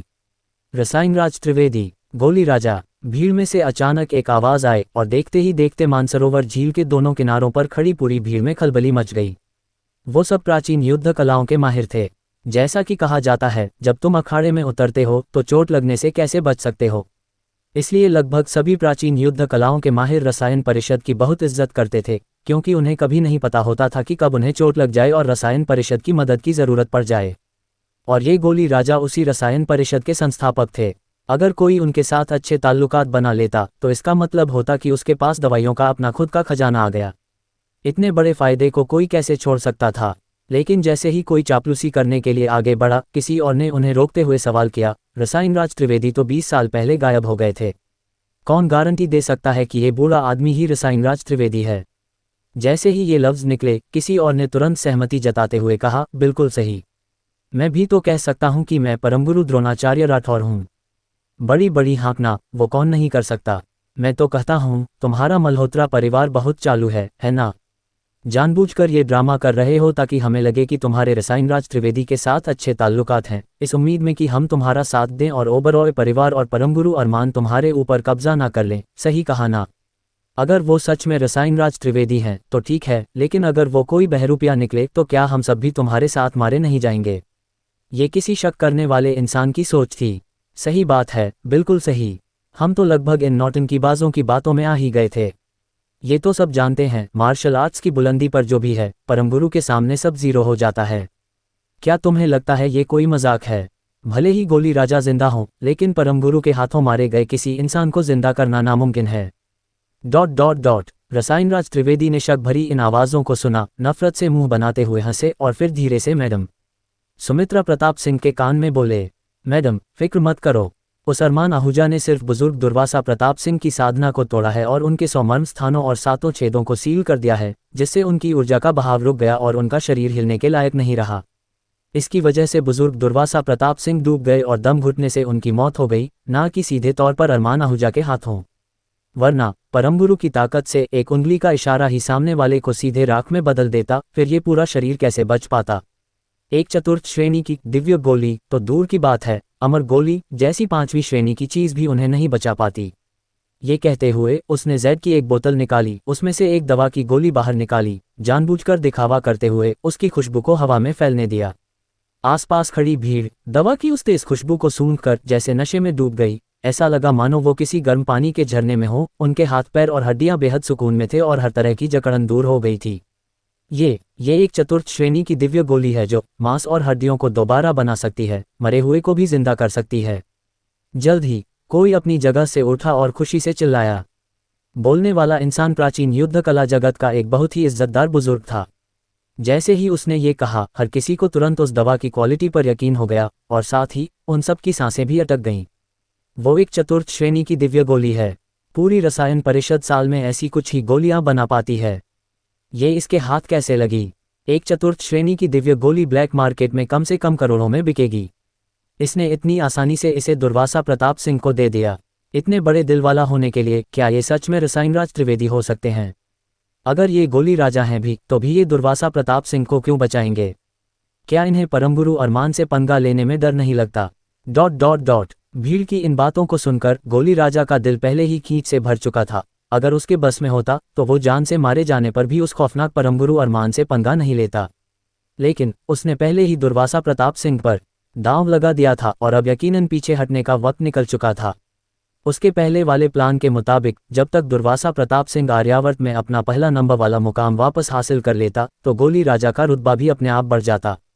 उस वक्त एक प्राचीन युद्ध कला जगत पर राज करता और दूसरा रसायन जगत पर उनकी ये जोड़ी एकदम आग लगा देती। लेकिन उसने कभी नहीं सोचा था कि दुर्वासा प्रताप सिंह जैसा ताकतवर इंसान महज 17-18 साल के लगने वाले एक लड़के से हार जाएगा। अगर उसे ये पता होता तो उसने रसायन परिषद को मायरा सिंघानिया को दवाएं देने से मना नहीं किया होता। वरना आज उसकी ऐसी खस्ता हालत नहीं होती, जहां उसे बचने के लिए ऐसी चालें चलनी पड़ रही हैं। वो जानता था कि अरमान आहूजा से पंगा लेने का मतलब उसकी मौत पक्की थी। इसीलिए उसने जानबूझकर वो चतुर्थ श्रेणी की दिव्य गोली सबके सामने निकाली, ताकि सबको पता चल सके कि वो गोली राजा है। तभी उसे कोई ऐसा मिल सकता था जो उसकी जान बचा सके। उसे पता था कि वहां बैठे जितने भी बड़े लोग थे, उनमें से कोई भी इस बात की गारंटी नहीं दे सकता था कि वो इस चतुर्थ श्रेणी की दिव्य गोली को अनदेखा कर देंगे। आखिरकार इंसान का रुतबा और ताकत जितनी बड़ी होती है, उसके लंबी उम्र जीने की चाह उतनी ही ज्यादा होती है। और गोली राजा साफ तौर पर उनकी यही उम्मीद था। इसलिए गोली राजा को दुर्वासा प्रताप सिंह को बचाने के इस मौके का फायदा उठाना पड़ा और मल्होत्रा परिवार के लोगों के जरिए सबको ये बताना पड़ा कि वो गोली राजा है। और अगर वो जिंदा हो गया तो क्योंकि मायरा सिंघानिया के अंदर अभी भी दुर्वासा प्रताप सिंह का वो कमल प्रहार मौजूद था। बस एक बार ये साफ हो जाए कि इस कमल प्रहार को सिर्फ दुर्वासा प्रताप सिंह ही खत्म कर सकता है, तो अरमान आहूजा कुछ भी उलझलूल करने की हिम्मत नहीं करेगा और उसे हार माननी ही पड़ेगी। सिर्फ वही नहीं, बल्कि मल्होत्रा परिवार के लोगों को भी अभी भी यही लगता था कि दुर्वासा प्रताप सिंह के हारने की वजह ये थी कि उसने अरमान आहूजा को ये नहीं बताया था कि मायरा सिंघानिया पर लगे कमल ऊर्जा के असर को सिर्फ दुर्वासा प्रताप सिंह ही खत्म कर सकता है, जिसकी वजह से अरमान आहूजा ने बिना किसी डर के उस पर हमला कर दिया। अगर अरमान आहूजा को ये बात पता होती तो उन सबको यकीन था कि मायरा सिंघानिया के लिए अरमान आहूजा के जज्बातों को देखते हुए वो यकीनन हिचकिचाता और इतनी जल्दबाजी में कोई कदम उठाने की हिम्मत नहीं करता। जैसे ही गोली राजा जबरदस्ती वो दवा की गोली दुर्वासा प्रताप सिंह के मुंह में डालने वाला था, उसने देखा कि वो उस सुनहरी चमड़ी वाले दुर्वासा प्रताप सिंह का मुंह नहीं खोल पा रहा है। इसी वक्त भीड़ के पीछे से एक साफ आवाज आए, अरे लोगों, क्या तुम्हें दिखाई नहीं दे रहा? गुरुजी अपनी मौत मांग रहे हैं। अध्याय 186। आंखों में कमल, हृदय में बुद्ध, फिर भी पाप पुण्य से मुक्त। जो बोल रहे थे वो तपस्वी त्रिवेदी थे, जो पहले ही पहाड़ से नीचे उतर चुके थे। जब उन्होंने अपने गुरु को स्वर्ण बोधिसत्व काया का उपयोग करते देखा तो वो समझ गए कि उनके गुरु दुर्वासा प्रताप सिंह बुढ़ापे से मरने के बजाय युद्ध में मरना चाहते हैं। लेकिन जब उन्होंने दुर्वासा प्रताप सिंह के आखिरी शब्द सुने, 20 साल तक धुंधले दियों वाले प्राचीन मंदिरों में रहा, लेकिन अंत में बुद्ध ने मुझे नहीं बचाया, तो उनके कदम, जो पहले से ही पहाड़ से नीचे उतर रहे थे, रुक गए। कुछ देर बाद तपस्वी त्रिवेदी ने अपनी आंखें बंद की, एक हल्की सी आह भरी और फिर मुड़कर वापस पहाड़ के ऊपर चले गए। तपस्वी त्रिवेदी, तुम्हारे कहने का क्या मतलब है? यह एक बात है कि तुम अपने गुरु को नहीं बचाना चाहते, लेकिन तुम हमें भी यहाँ रोक रहे हो। तुम्हारे इरादे क्या हैं? सुमित्रा प्रताप सिंह जोर से चिल्लाईं, वो उन्हें छोटे सीनियर ब्रदर कहना भी भूल गईं। तपस्वी त्रिवेदी ने यह सुनकर बस हल्के से अपना सिर हिलाया, दूर मानसरोवर झील की विशाल चमकती सतह को देखते हुए, और बस एक सवाल पूछा। गुरु की 72 नसें केवल सील की गई थीं, जिससे प्राण का प्रवाह रुक गया था। क्या सच में उनके लिए अपने हाथ पैर हिलाना असंभव है? जैसे ही ये शब्द कहे गए, मल्होत्रा परिवार के सदस्य और रसायनराज त्रिवेदी तुरंत दंग रह गए। सच में, अगर दुर्वासा प्रताप सिंह मौत को गले नहीं लगाना चाहते थे, तो भारत भर में 60 साल घूमने से मिले उनके ज्ञान के साथ क्या वो सच में इस मामूली मानसरोवर झील में डूब सकते थे? पिछले 20 सालों से गुरु पश्चिमी तिब्बत के विभिन्न बौद्ध राज्यों में घूमे हैं और अपने अंदर बहुत सारा गुस्सा भर लिया है। उन्होंने मूल रूप से सोचा था कि वो मार्शल आर्ट्स के शिखर पर लौट सकते हैं, लेकिन उन्हें उम्मीद नहीं थी कि उनकी बड़ी महत्वाकांक्षाएं शुरू होने से पहले ही एक युवा लड़के द्वारा खत्म कर दी जाएंगी। उनके लिए यह एक बुरी बात भी है और एक सौभाग्य की बात भी। जैसे ही तपस्वी त्रिवेदी ने बोला, उन्होंने सुमित्रा प्रताप सिंह की बाहों से दुर्वासा प्रताप सिंह की सुनहरी काया को ले लिया। उनके किसी भी स्पष्ट हलचल के बिना दुर्वासा प्रताप सिंह के शव पर गीले कपड़े तुरंत सूख गए, उन पर पानी की एक भी बूंद नहीं चिपकी थी। यहाँ तक कि आसमान से गिरने वाली बारिश की बूंदें भी अब उनके कपड़ों को जरा भी नहीं छू रही थीं। गुरु, वो लगभग एक सदी से नाम और शोहरत के लिए संघर्ष कर रहे हैं। वो थक चुके हैं और अब उनके आराम करने का समय आ गया है। उनके जूनियर होने के नाते तुम्हें उन्हें बिना शांति के मरने नहीं देना चाहिए।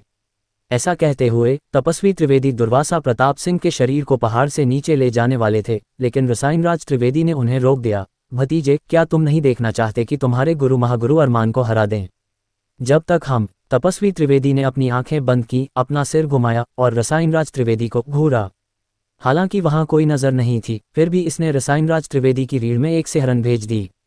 क्या तुम मायरा सिंघानिया के शरीर के अंदर मौजूद कमल प्रहार की ताकत से महागुरु अरमान को धमकाने की कोशिश कर रहे हो? तपस्वी त्रिवेदी ने पूछा, सीधे उनके दिलों के अंदर देखते हुए। बिल्कुल। जैसे ही उस बेशर्म लड़के को पता चलेगा कि मायरा सिंघानिया ज्यादा दिन जिंदा नहीं रहेगी, क्या वो तुरंत हार नहीं मान लेगा? रसायनराज त्रिवेदी ने बहुत यकीन के साथ धीरे से कहा। तपस्वी त्रिवेदी ने यह सुनकर अपना सिर हिलाया, आह भरते हुए कहा, क्या तुम्हें सच में लगता है कि गुरु ने इस बारे में नहीं सोचा था? 80 सालों तक दुनिया भर में घूमने के बाद अगर उनमें इतनी भी समझ नहीं होती, तो क्या वो अभी भी भारत के षष्ठी अजेय दुर्वासा प्रताप सिंह होते? तुम्हारे कहने का क्या मतलब है? रसायनराज त्रिवेदी ने बेचैन महसूस करते हुए पूछा। जैसे ही तपस्वी त्रिवेदी बोलने वाले थे, उन्हें एक साफ आवाज ने बीच में रोक दिया। उनके कहने का मतलब है कि तुम्हारी धमकियां महागुरु अरमान के सामने बेकार हैं। सबने मुड़कर देखा तो पाया कि मायरा सिंघानिया, अंजलि देसाई और देविका ओबरॉय, तीनों सुंदरियां छतरियां लिए बड़ी शान से आ रही थीं। अंजलि देसाई ने आर्यन मल्होत्रा को उठा रखा था, जो बिना किसी शक के मर चुका था। सुमित्रा प्रताप सिंह, जो फूट फूट कर रोने के लिए आगे दौड़ी, उनके अलावा किसी को भी आर्यन पर तरस नहीं आया। जब मल्होत्रा परिवार के सदस्यों और रसायनराज त्रिवेदी ने मायरा सिंघानिया को शानदार कदमों के साथ चलते देखा तो उनकी आंखें लगभग फटी की फटी रह गईं। लेकिन उन्हें साफ याद था कि दुर्वासा प्रताप सिंह ने पहले कहा था कि इस दुनिया में उनके अलावा कोई भी कमल प्रहार का इलाज नहीं कर सकता। और दूसरा, शुद्ध नागवंश जो कमल प्रहार का इलाज कर सकता था, वो तो इस दुनिया में मौजूद ही नहीं था। लेकिन उनके सामने मौजूद सच्चाई ने उन्हें यह मानने पर मजबूर कर दिया कि मायरा सिंघानिया पूरी तरह से ठीक हो चुकी थीं। विक्रम मल्होत्रा तो मायरा सिंघानिया को ठीक होते ही देखकर तुरंत बेहोश हो गया। उसे होश में लाने में बहुत मशक्कत करनी पड़ी, क्योंकि वो जानता था कि उनके आखिरी मोहरे के भी चले जाने से उनके मल्होत्रा परिवार के पास अरमान आहूजा को धमकाने के लिए कुछ नहीं बचा था। ऐसे मल्होत्रा परिवार को अरमान आहूजा मिनटों में कुचल देगा। इसी पल रसायनराज त्रिवेदी को पूरी तरह से समझ आया कि दुर्वासा प्रताप सिंह ने मौत को क्यों गले लगाया था। क्योंकि जब उन्होंने मायरा सिंघानिया को चट्टान से कूदते हुए देखा था तो उन्होंने पहले ही पक्का कर लिया था कि उन पर लगा कमल प्रहार ठीक हो गया है। उन्होंने अपना आखिरी सहारा खो दिया था, इसलिए उनके पास एक सुनहरे रूप में बदलने और अपनी पूरी ताकत से लड़ने के अलावा कोई चारा नहीं था। अगर वो जीतते तो नाम और शोहरत हासिल करते, अगर वो हारते तो एक शानदार मौत मरते। इसी पल रसायनराज त्रिवेदी को भी एक आत्मज्ञान हुआ।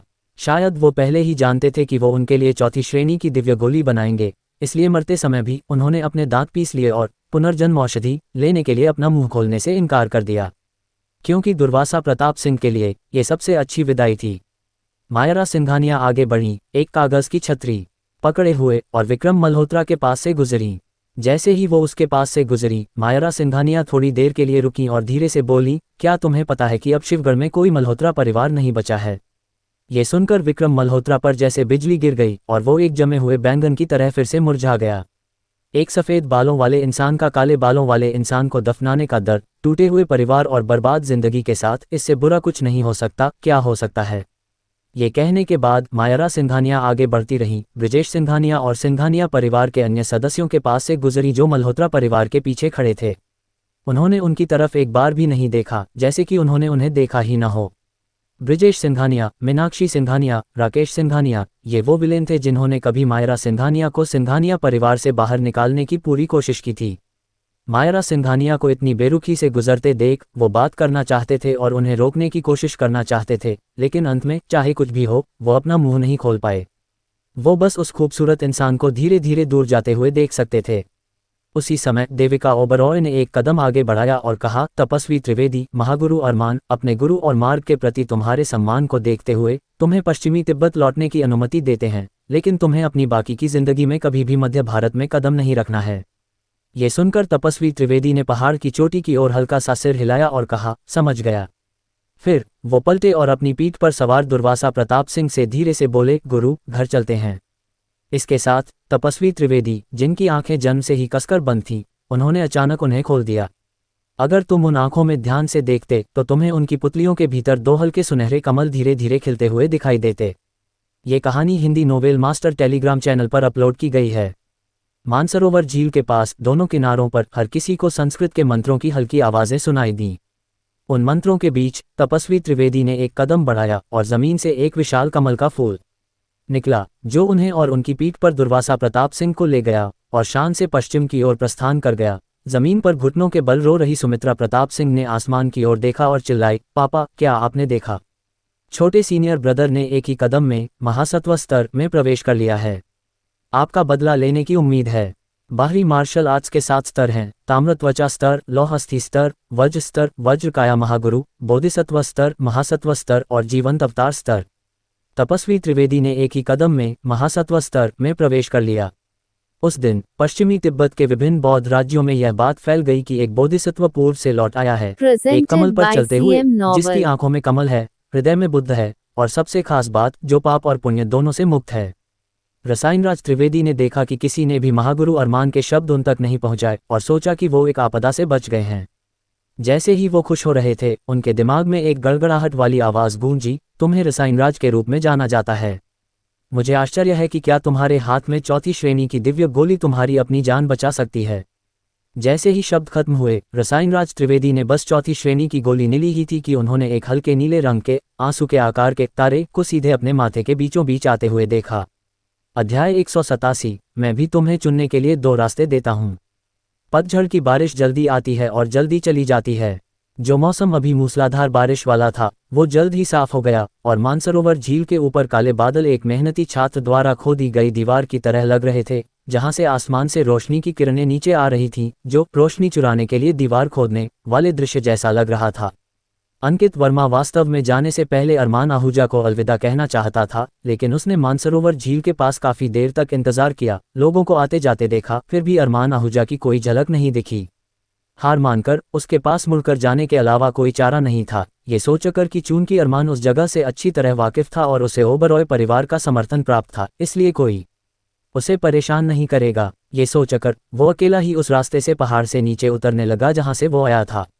जब वो पहाड़ पर गया था तो उसका दिमाग चोटी के उस युद्ध में उलझा हुआ था, इसलिए उसे दोनों तरफ के नज़ारों की तारीफ करने का समय नहीं मिला। अब जब उसकी चिंता दूर हो गई थी तो रास्ते के किनारे के नज़ारे स्वाभाविक रूप से उसकी आंखों में बसने लगे।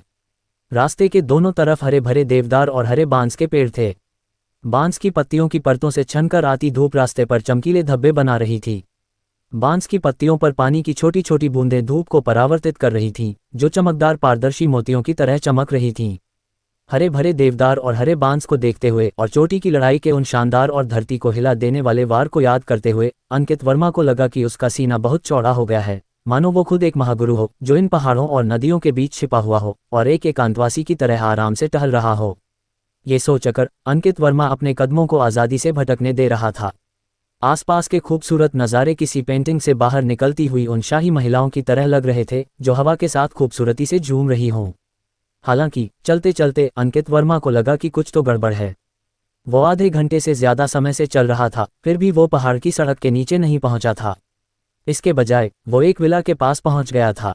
ये साफ था कि वो पहले बहुत ज्यादा खुश हो गया था और उसने गलत रास्ता ले लिया था। अंकित वर्मा ने दाएं बाएं देखा और पाया कि सभी रास्ते लगभग एक जैसे ही लग रहे थे और पहाड़ से नीचे जाने का रास्ता कहीं पीछे छूट गया था। वो कोई डरपोक इंसान नहीं था, इसलिए वो विला की तरफ चला गया, किसी को ढूंढकर पहाड़ से नीचे उतरने का सही रास्ता पूछना चाहता था। जैसे ही वो विला के प्रवेश द्वार पर पहुंचा, इससे पहले कि वो घंटी बजा पाता, उसने अपने पीछे से एक बहुत ही जानी पहचानी आवाज़ सुनी, अंकित वर्मा, तुम यहाँ क्या कर रहे हो? अंकित वर्मा पलटा और देखा कि आर्यन माथुर लड़के लड़कियों के एक समूह के साथ दूसरे रास्ते से बाहर आ रहा है। वे विराज अग्रवाल, सौंदर्या प्रताप सिंह, कृतिका शर्मा और कुछ अन्य स्कूल के साथी थे जो अभी अभी चोटी की लड़ाई देखकर वापस आ रहे थे और पहाड़ से नीचे उतरने की तैयारी कर रहे थे। और यह जगह आर्यन माथुर के चाचा का विला था। इससे पहले कि अंकित वर्मा जवाब दे पाता, उसने कृतिका शर्मा की तेज और चुभने वाली आवाज़ सुनी, कहने की ज़रूरत नहीं है, एक गरीब लूजर एक शानदार बगीचे में घुस आया, ऐसी चीज़ें देखकर जिन्हें वो अपनी ज़िंदगी में कभी हासिल नहीं कर सकता, यकीनन वापस ले जाने के लिए कुछ चीज़ें चुराना चाहता होगा। दूसरे शब्दों में, ये यहाँ चोरी करने आया है ना? जैसे ही कृतिका शर्मा ने बोला, वो आर्यन माथुर को लगातार आंख मार रही थी। आर्यन माथुर ने यह देखकर तुरंत इशारा समझ लिया, जल्दबाजी में विला के ऊंचे लोहे के गेट में प्रवेश करने के लिए अपना एक्सेस कार्ड स्वाइप किया और फिर विला में भाग गया। थोड़ी देर बाद ही वो बाहर भागा, चेहरे पर ठंडे भाव का नाटक करते हुए, और कृतिका शर्मा से बोला, एक डायमंड नेकलेस गायब है। ये सुनकर कृतिका शर्मा और बाकी लोगों की आंखें तुरंत चमक उठीं। कोई भी जान सकता था कि उनके शकल में किसी को मारना एक शिकायत थी, लेकिन किसी के मुंह पर तमाचा मारना एक गहरी दुश्मनी थी। जब वो पहले पहाड़ पर गए थे तो अंकित वर्मा और अरमान आहूजा ने उन्हें इतनी बुरी तरह अपमानित किया था कि यह एक न मिटने वाली दुश्मनी बन गई थी। अब भी उन्हें एक हल्का सा दर्द महसूस हो रहा था, कोई असली दर्द नहीं, बल्कि उनके दिलों में एक ऐसी रुकावट जिसे वो पार नहीं कर पा रहे थे। वो सोच रहे थे कि उस अपमान का बदला कैसे लिया जाए, और उन्होंने उम्मीद नहीं की थी कि मौका इतनी जल्दी आ जाएगा। उनके भद्दे नाटक को देखकर अंकित वर्मा तुरंत समझ गया कि वो जानबूझकर उसे फंसा रहे हैं। इसलिए उसने गुस्से में कहा, अगर तुम किसी को दोषी ठहराना चाहते हो तो तुम हमेशा कोई ना कोई बहाना ढूंढ ही लोगे। इतना कहने के बाद वो उस मुसीबत वाली जगह से निकलने के लिए पुराने रास्ते पर वापस जाने के लिए मुड़ा। तुम्हें लगता है कि तुम कुछ चुराने के बाद ऐसे ही जा सकते हो? क्या तुम्हें लगता है कि मेरे एक कालभैरव कमांडो फोर्स के रिजर्व सदस्य के साथ खिलवाड़ किया जा सकता है? विराज अग्रवाल चिल्लाया, जमीन से धक्का देते हुए, और कुछ ही छलांगों में वो अंकित वर्मा के सामने था, उसका रास्ता रोकते हुए।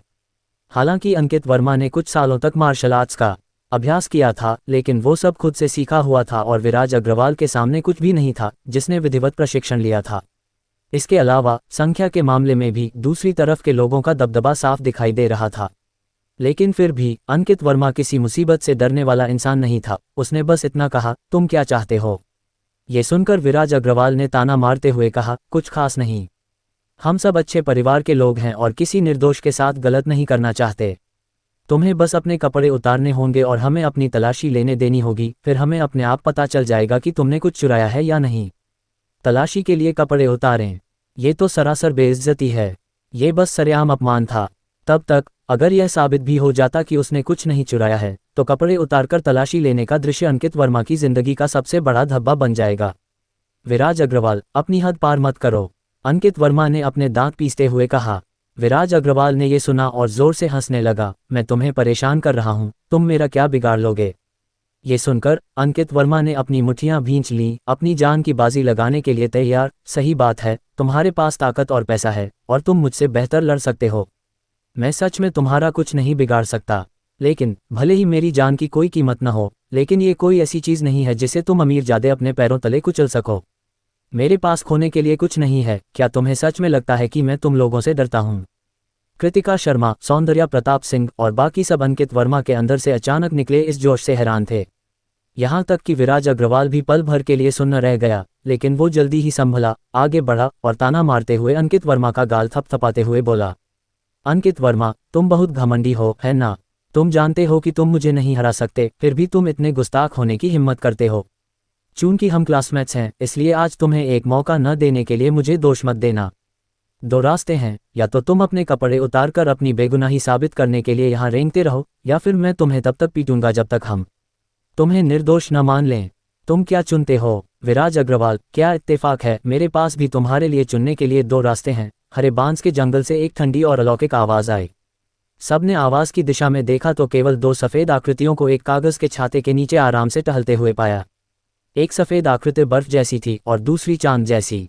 बर्फ़ जैसी सफ़ेद पोशाक वाली आकृति दूर और सुरुचिपूर्ण थी, जिसकी दूर से प्रशंसा की जा सकती थी लेकिन उसे अपवित्र नहीं किया जा सकता था। चांद जैसी सफ़ेद पोशाक वाली आकृति शांत और ऊंची थी, जिसे देखा जा सकता था लेकिन उस तक पहुंचा नहीं जा सकता था।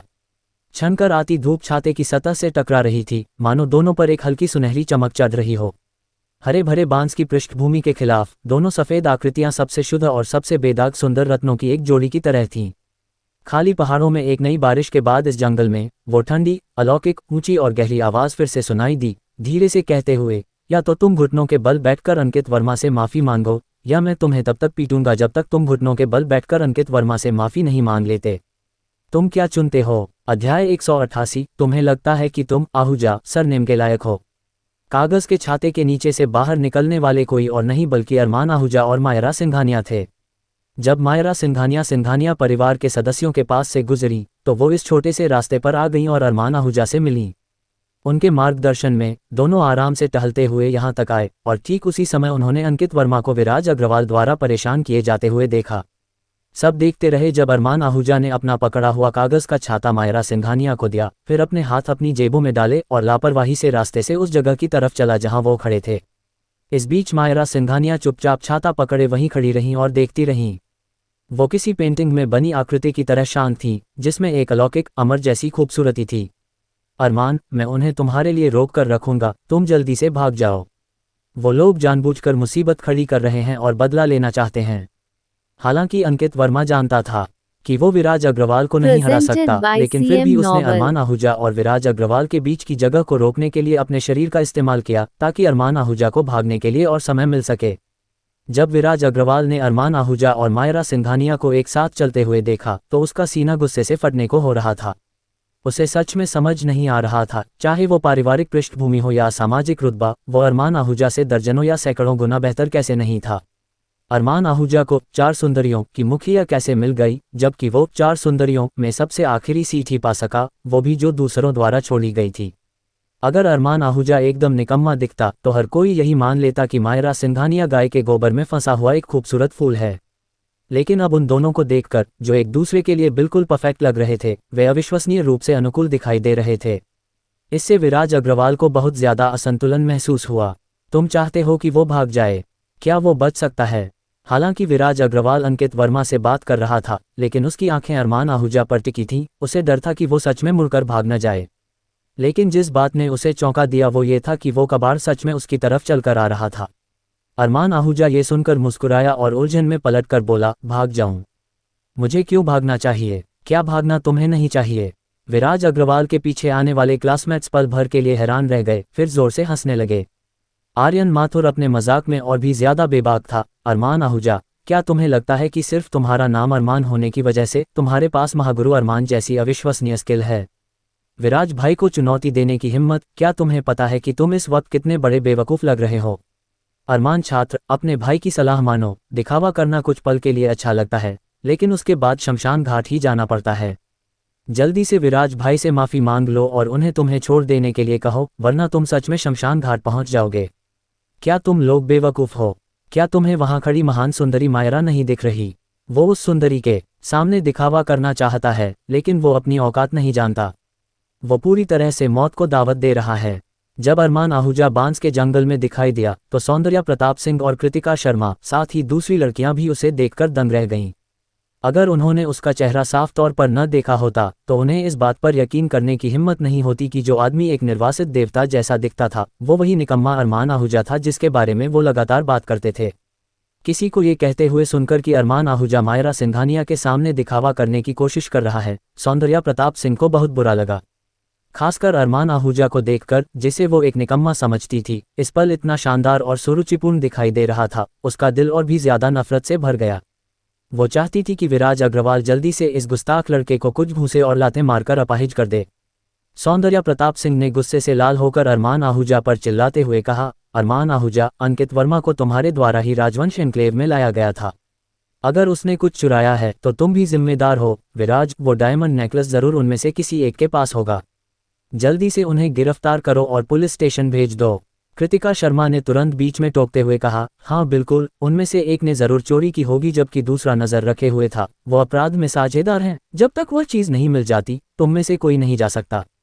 अरमान आहूजा ने इन बातों को नजरअंदाज किया और धीरे धीरे आगे बढ़ता रहा जब तक कि वो अंकित वर्मा के साथ कंधे से कंधा मिलाकर खड़ा नहीं हो गया। ये देखकर अंकित वर्मा ने एक असहाय अजीब सी मुस्कान दी और कहा, मेरे भाई, अभी तक मैं तुम्हें कुछ समय दे सकता था, लेकिन अब मुझे डर है कि हम दोनों ही यहाँ फंसने वाले हैं। वफादार होना अच्छी बात है, लेकिन तब नहीं जब तुम खुद ऐसे जाल में चले आओ। ठीक है, हम मुसीबत बांट लेंगे। अरमान आहूजा मुस्कुराया और आगे बोला, वैसे भी मैंने तो भारत के षष्ठी अजेय दुर्वासा प्रताप सिंह को भी हरा दिया है। मैं सच में इन कुछ लोगों को अपनी नज़रों में नहीं गिनता। अरमान आहूजा सच बोल रहा था, लेकिन अंकित वर्मा और विराज अग्रवाल दोनों पक्षों को बस यही लगा कि वो पागल हो गया है। अरे बाप रे, तुम्हें सच में लगता है कि तुम महागुरु अरमान हो? आर्यन माथुर इसे और बर्दाश्त नहीं कर सका और जोर से गालियां देने लगा, क्या तुम थोड़ी सी तमीज़ दिखा सकते हो? महागुरु अरमान का नाम तुमने मिट्टी में मिला दिया है। क्या बेवकूफ़ है। अगर महागुरु अरमान को दुर्वासा प्रताप सिंह ने नहीं मारा होता तो वो तुम्हारी वजह से गुस्से में ही मर जाते। तुम एक निकम्मे जो उनके सरनेम का इस्तेमाल करते हो। अरमान, जाग जाओ। महागुरु बनने का वो झूठा सपना देखना बंद करो। तुम बस एक आम घर जमाई हो जो अपनी पत्नी के परिवार के टुकड़ों पर पलता है। तुम अपनी जिंदगी में कभी अपना नाम नहीं बना पाओगे। क्या ये बेहतर नहीं है कि तुम शांति से जिंदगी जियो? सौंदर्या प्रताप सिंह ऐसे दिखा रही थी जैसे वो उसे ईमानदारी से सलाह दे रही हो, लेकिन उसका हर शब्द उसके दिल को छलनी करने वाला था। उफ, मायरा सिंघानिया सच में दयनीय है, जिसका पति इतना महत्वहीन है और केवल दिन में सपने देखना जानता है। अगर मेरी जगह वो होती तो मैंने बहुत पहले ही इस निकम्मे को तलाक दे दिया होता। कृतिका शर्मा ने मायरा सिंघानिया की ओर से बहुत गुस्सा जताते हुए कहा। अंकित वर्मा भी अरमान आहूजा की बात सुनकर हंस पड़ा, लेकिन बिना किसी मजाक के। उसने मजाक में कहा, क्या तुम एक सेकंड के लिए डींगे हाँकना बंद कर सकते हो? अगर तुम महागुरु अरमान हो तो मैं दुर्वासा प्रताप सिंह हूँ। क्या तुम्हें लगता है कि मैं तुम्हें करुणा प्रहार के एक वार से मार सकता हूँ? हा। ये सुनकर अरमान आहूजा भी हंस पड़ा। क्या तुमने अभी देखा नहीं? करुणा प्रहार मुझे नहीं मार सकता, लेकिन वैसे क्या तुम दुर्वासा प्रताप सिंह से भी ज्यादा ताकतवर बनना चाहते हो? यार, कौन नहीं चाहेगा, लेकिन तुम मेरे परिवार की हालत जानते हो। मेरे पास मार्शल आर्ट सीखने के लिए साधन नहीं है। मैं तो इसी में शुक्रगुजार रहूंगा अगर मैं उनकी आधी ताक भी पालूं। जब ऐसा होगा तो मैं सबसे पहला काम इस कमीने विराज को पीटने का करूंगा। मैं उसे बता दूंगा कि 30 साल नदी के पूर्व में, 30 साल नदी के पश्चिम में किसी नौजवान को गरीब होने पर मत सताओ। जहां तक दुर्वासा प्रताप सिंह से ज्यादा ताकतवर होने की बात है, मैं सच में इस जिंदगी में ऐसा सपना देखने की हिम्मत भी नहीं कर सकता। अंकित वर्मा ने बहुत बेबाकी से कहा। अरमान आहूजा ने सिर हिलाया, इस लड़के की बात की पुष्टि करते हुए जो उसके सामने खड़े होने और मुके खाने को तैयार था, ये जानते हुए भी कि वो नहीं जीत सकता। मुझ पर विश्वास करो, तुम्हारी भविष्य की उपलब्धियां निश्चित रूप से दुर्वासा प्रताप सिंह से आगे निकल जाएंगी। ये कहानी Hindi novel master Telegram channel पर अपलोड की गई है। ठीक है दोस्त, मुझे तुम पर विश्वास है। अंकित वर्मा ने हामी भरी। वहां मौजूद अरमान आहूजा और उनकी पत्नी के अलावा कोई भी यह कल्पना नहीं कर सकता था कि कई सालों बाद भारत की धरती पर एक गरीब परिवार में पैदा हुआ अंकित नाम का एक नौजवान एक चमत्कारी साधना तकनीक का उपयोग करके आश्चर्यजनक गति से आगे बढ़ेगा। वो पूर्व से पश्चिम तक लड़ते हुए अपना रास्ता बनाएगा, भारत की पूरी प्राचीन मार्शल आर्ट्स दुनिया में तहलका मचा देगा और पूरे एक सदी तक भारत के नंबर 1 के पद पर मजबूती से काबिज रहेगा। ताज्जुब की बात यह है कि चाहे कोई भी मौका हो, भारत पर राज करने वाले इस परम गुरु ने हमेशा खुद को केवल भारत का नंबर 2 ही बताया, जिसने लोगों को बहुत उलझन में डाल दिया। इसके बावजूद दुनिया उन्हें सम्मान के साथ अंकित अद्वैत कहकर बुलाती थी। अरमान आहूजा और अंकित वर्मा को बात करते और हंसते हुए देखकर उसे पूरी तरह से नज़रअंदाज करते हुए विराज अग्रवाल नफरत से अपने दांत पीसने लगा और उसे इतना गुस्सा आ रहा था कि मानो उसके सातों छेदों से धुआं निकल रहा हो, और वो तुरंत जोर से गालियां देने लगा। कमीनो, तुम दोनों निकम्मे हो, तुम मरने वाले हो और तुम अभी भी Presented यहाँ by दिन में सपने CM देख रहे हो Novel। और डींगे हाँक रहे हो। क्या तुम्हें लगता है कि मेरा कोई वजूद नहीं है? खासकर तुम, अरमान आहूजा, एक कबाड़, तुम्हारे पास मायरा सिंघानिया का पति होने की क्या योग्यता है? अगर मैं आज तुम्हें अपाहिज न कर दूं, तो मैं अपना नाम बदल दूंगा। जैसे ही उसकी आवाज़ खत्म हुई, विराज अग्रवाल ने अरमान आहूजा के चेहरे पर निशाना साधते हुए हॉट स्टेन्स पंच मारा। उसे अरमान आहूजा के चेहरे से सबसे ज्यादा नफरत थी, जिसे न जाने क्यों वो जितना देखता था उतना ही सुंदर और आत्मविश्वासी लगता था। हालांकि जब मुक्का आधे रास्ते में ही था, उसे बांस के जंगल से एक ठंडी तेज आवाज सुनाई दी, क्या तुम सच में आहूजा सरनेम के लायक भी हो? अध्याय 189, आ जाओ 1-on-1 की लड़ाई करते हैं।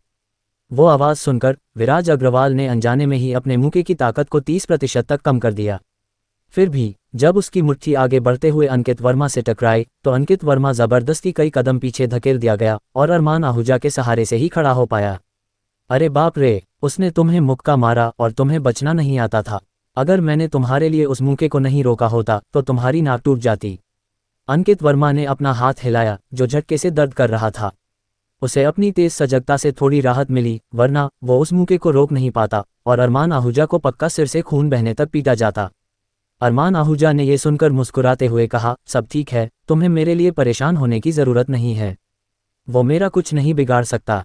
अंकित वर्मा जानता था कि अरमान आहूजा शायद अपनी पत्नी के सामने अपना मर्दाना रुतबा वापस पाना चाहता था, वरना पत्नी के परिवार में रहने वाले एक घर जमाई के रूप में उसकी सच में कोई इज्जत और रुतबा नहीं था। इसलिए उसने अरमान आहूजा की पोल नहीं खोली, बस बाद में उसका ध्यान रखने की योजना बनाई ताकि उसे बहुत बुरी तरह पीटा न जाए और अपनी पत्नी के सामने उसकी बेइज्जती न हो। जो व्यक्ति बोला था वो मायरा सिंघानिया थीं। वो बांस के जंगल के बीच में एक कागज का छाता पकड़े हुए खड़ी थीं। एक नज़र में पूरा दृश्य एक अवर्णनीय रूप से खूबसूरत लैंडस्केप पेंटिंग जैसा लग रहा था।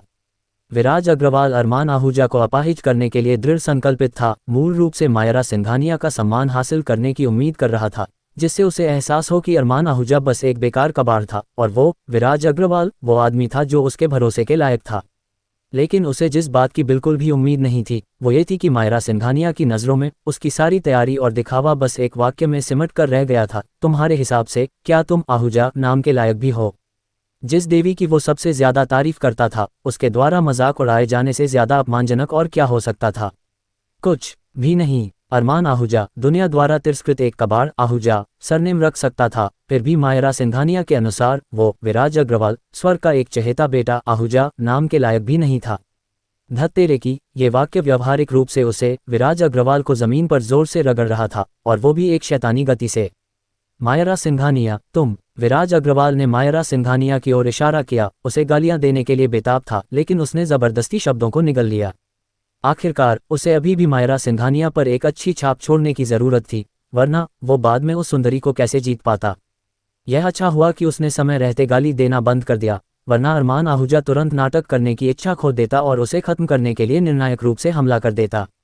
मेरे बारे में क्या? एक अच्छे परिवार से होने के अलावा तुम मेरे पति से किस तरह से बेहतर हो? अगर तुम्हारे माता पिता ने तुम्हें इतने सारे संसाधन न दिए होते तो मेरे पति को तो छोड़ ही दो, तुम इस छात्र अंकित वर्मा की बराबरी भी नहीं कर पाते। मायरा सिंघानिया ने कागज का छाता पकड़े हुए हल्के से कहा, लेकिन उनके शब्द गहरी नफरत से भरे हुए थे। हा, तुम कह रही हो कि मैं तुम्हारे उस निकम्मे पति से कम हूं? मिस सिंघानिया, शायद तुम नहीं जानती कि तुम्हारा पति स्कूल में कितना निकम्मा था, है ना? क्या मैं तुम्हें एक एक करके उसके बारे में बताऊं? विराज अग्रवाल जोर से हंसा, मानो उसने कोई सबसे बड़ा मजाक सुन लिया हो। मायरा सिंघानिया का कागज का छाता पकड़ा हुआ हाथ जरा भी नहीं हिला। उन्होंने बस धीरे से अपना सिर हिलाया और कहा, क्या तुमने कभी सही समय का इंतजार करने के बारे में सुना है? मेरे पति की मौजूदा उपलब्धियां तुम्हारी तो बात ही छोड़ दो, तुम्हारे बड़े भाई की पहुंच से भी बाहर हैं, जिसे एक बिजनेस जीनियस के रूप में जाना जाता है।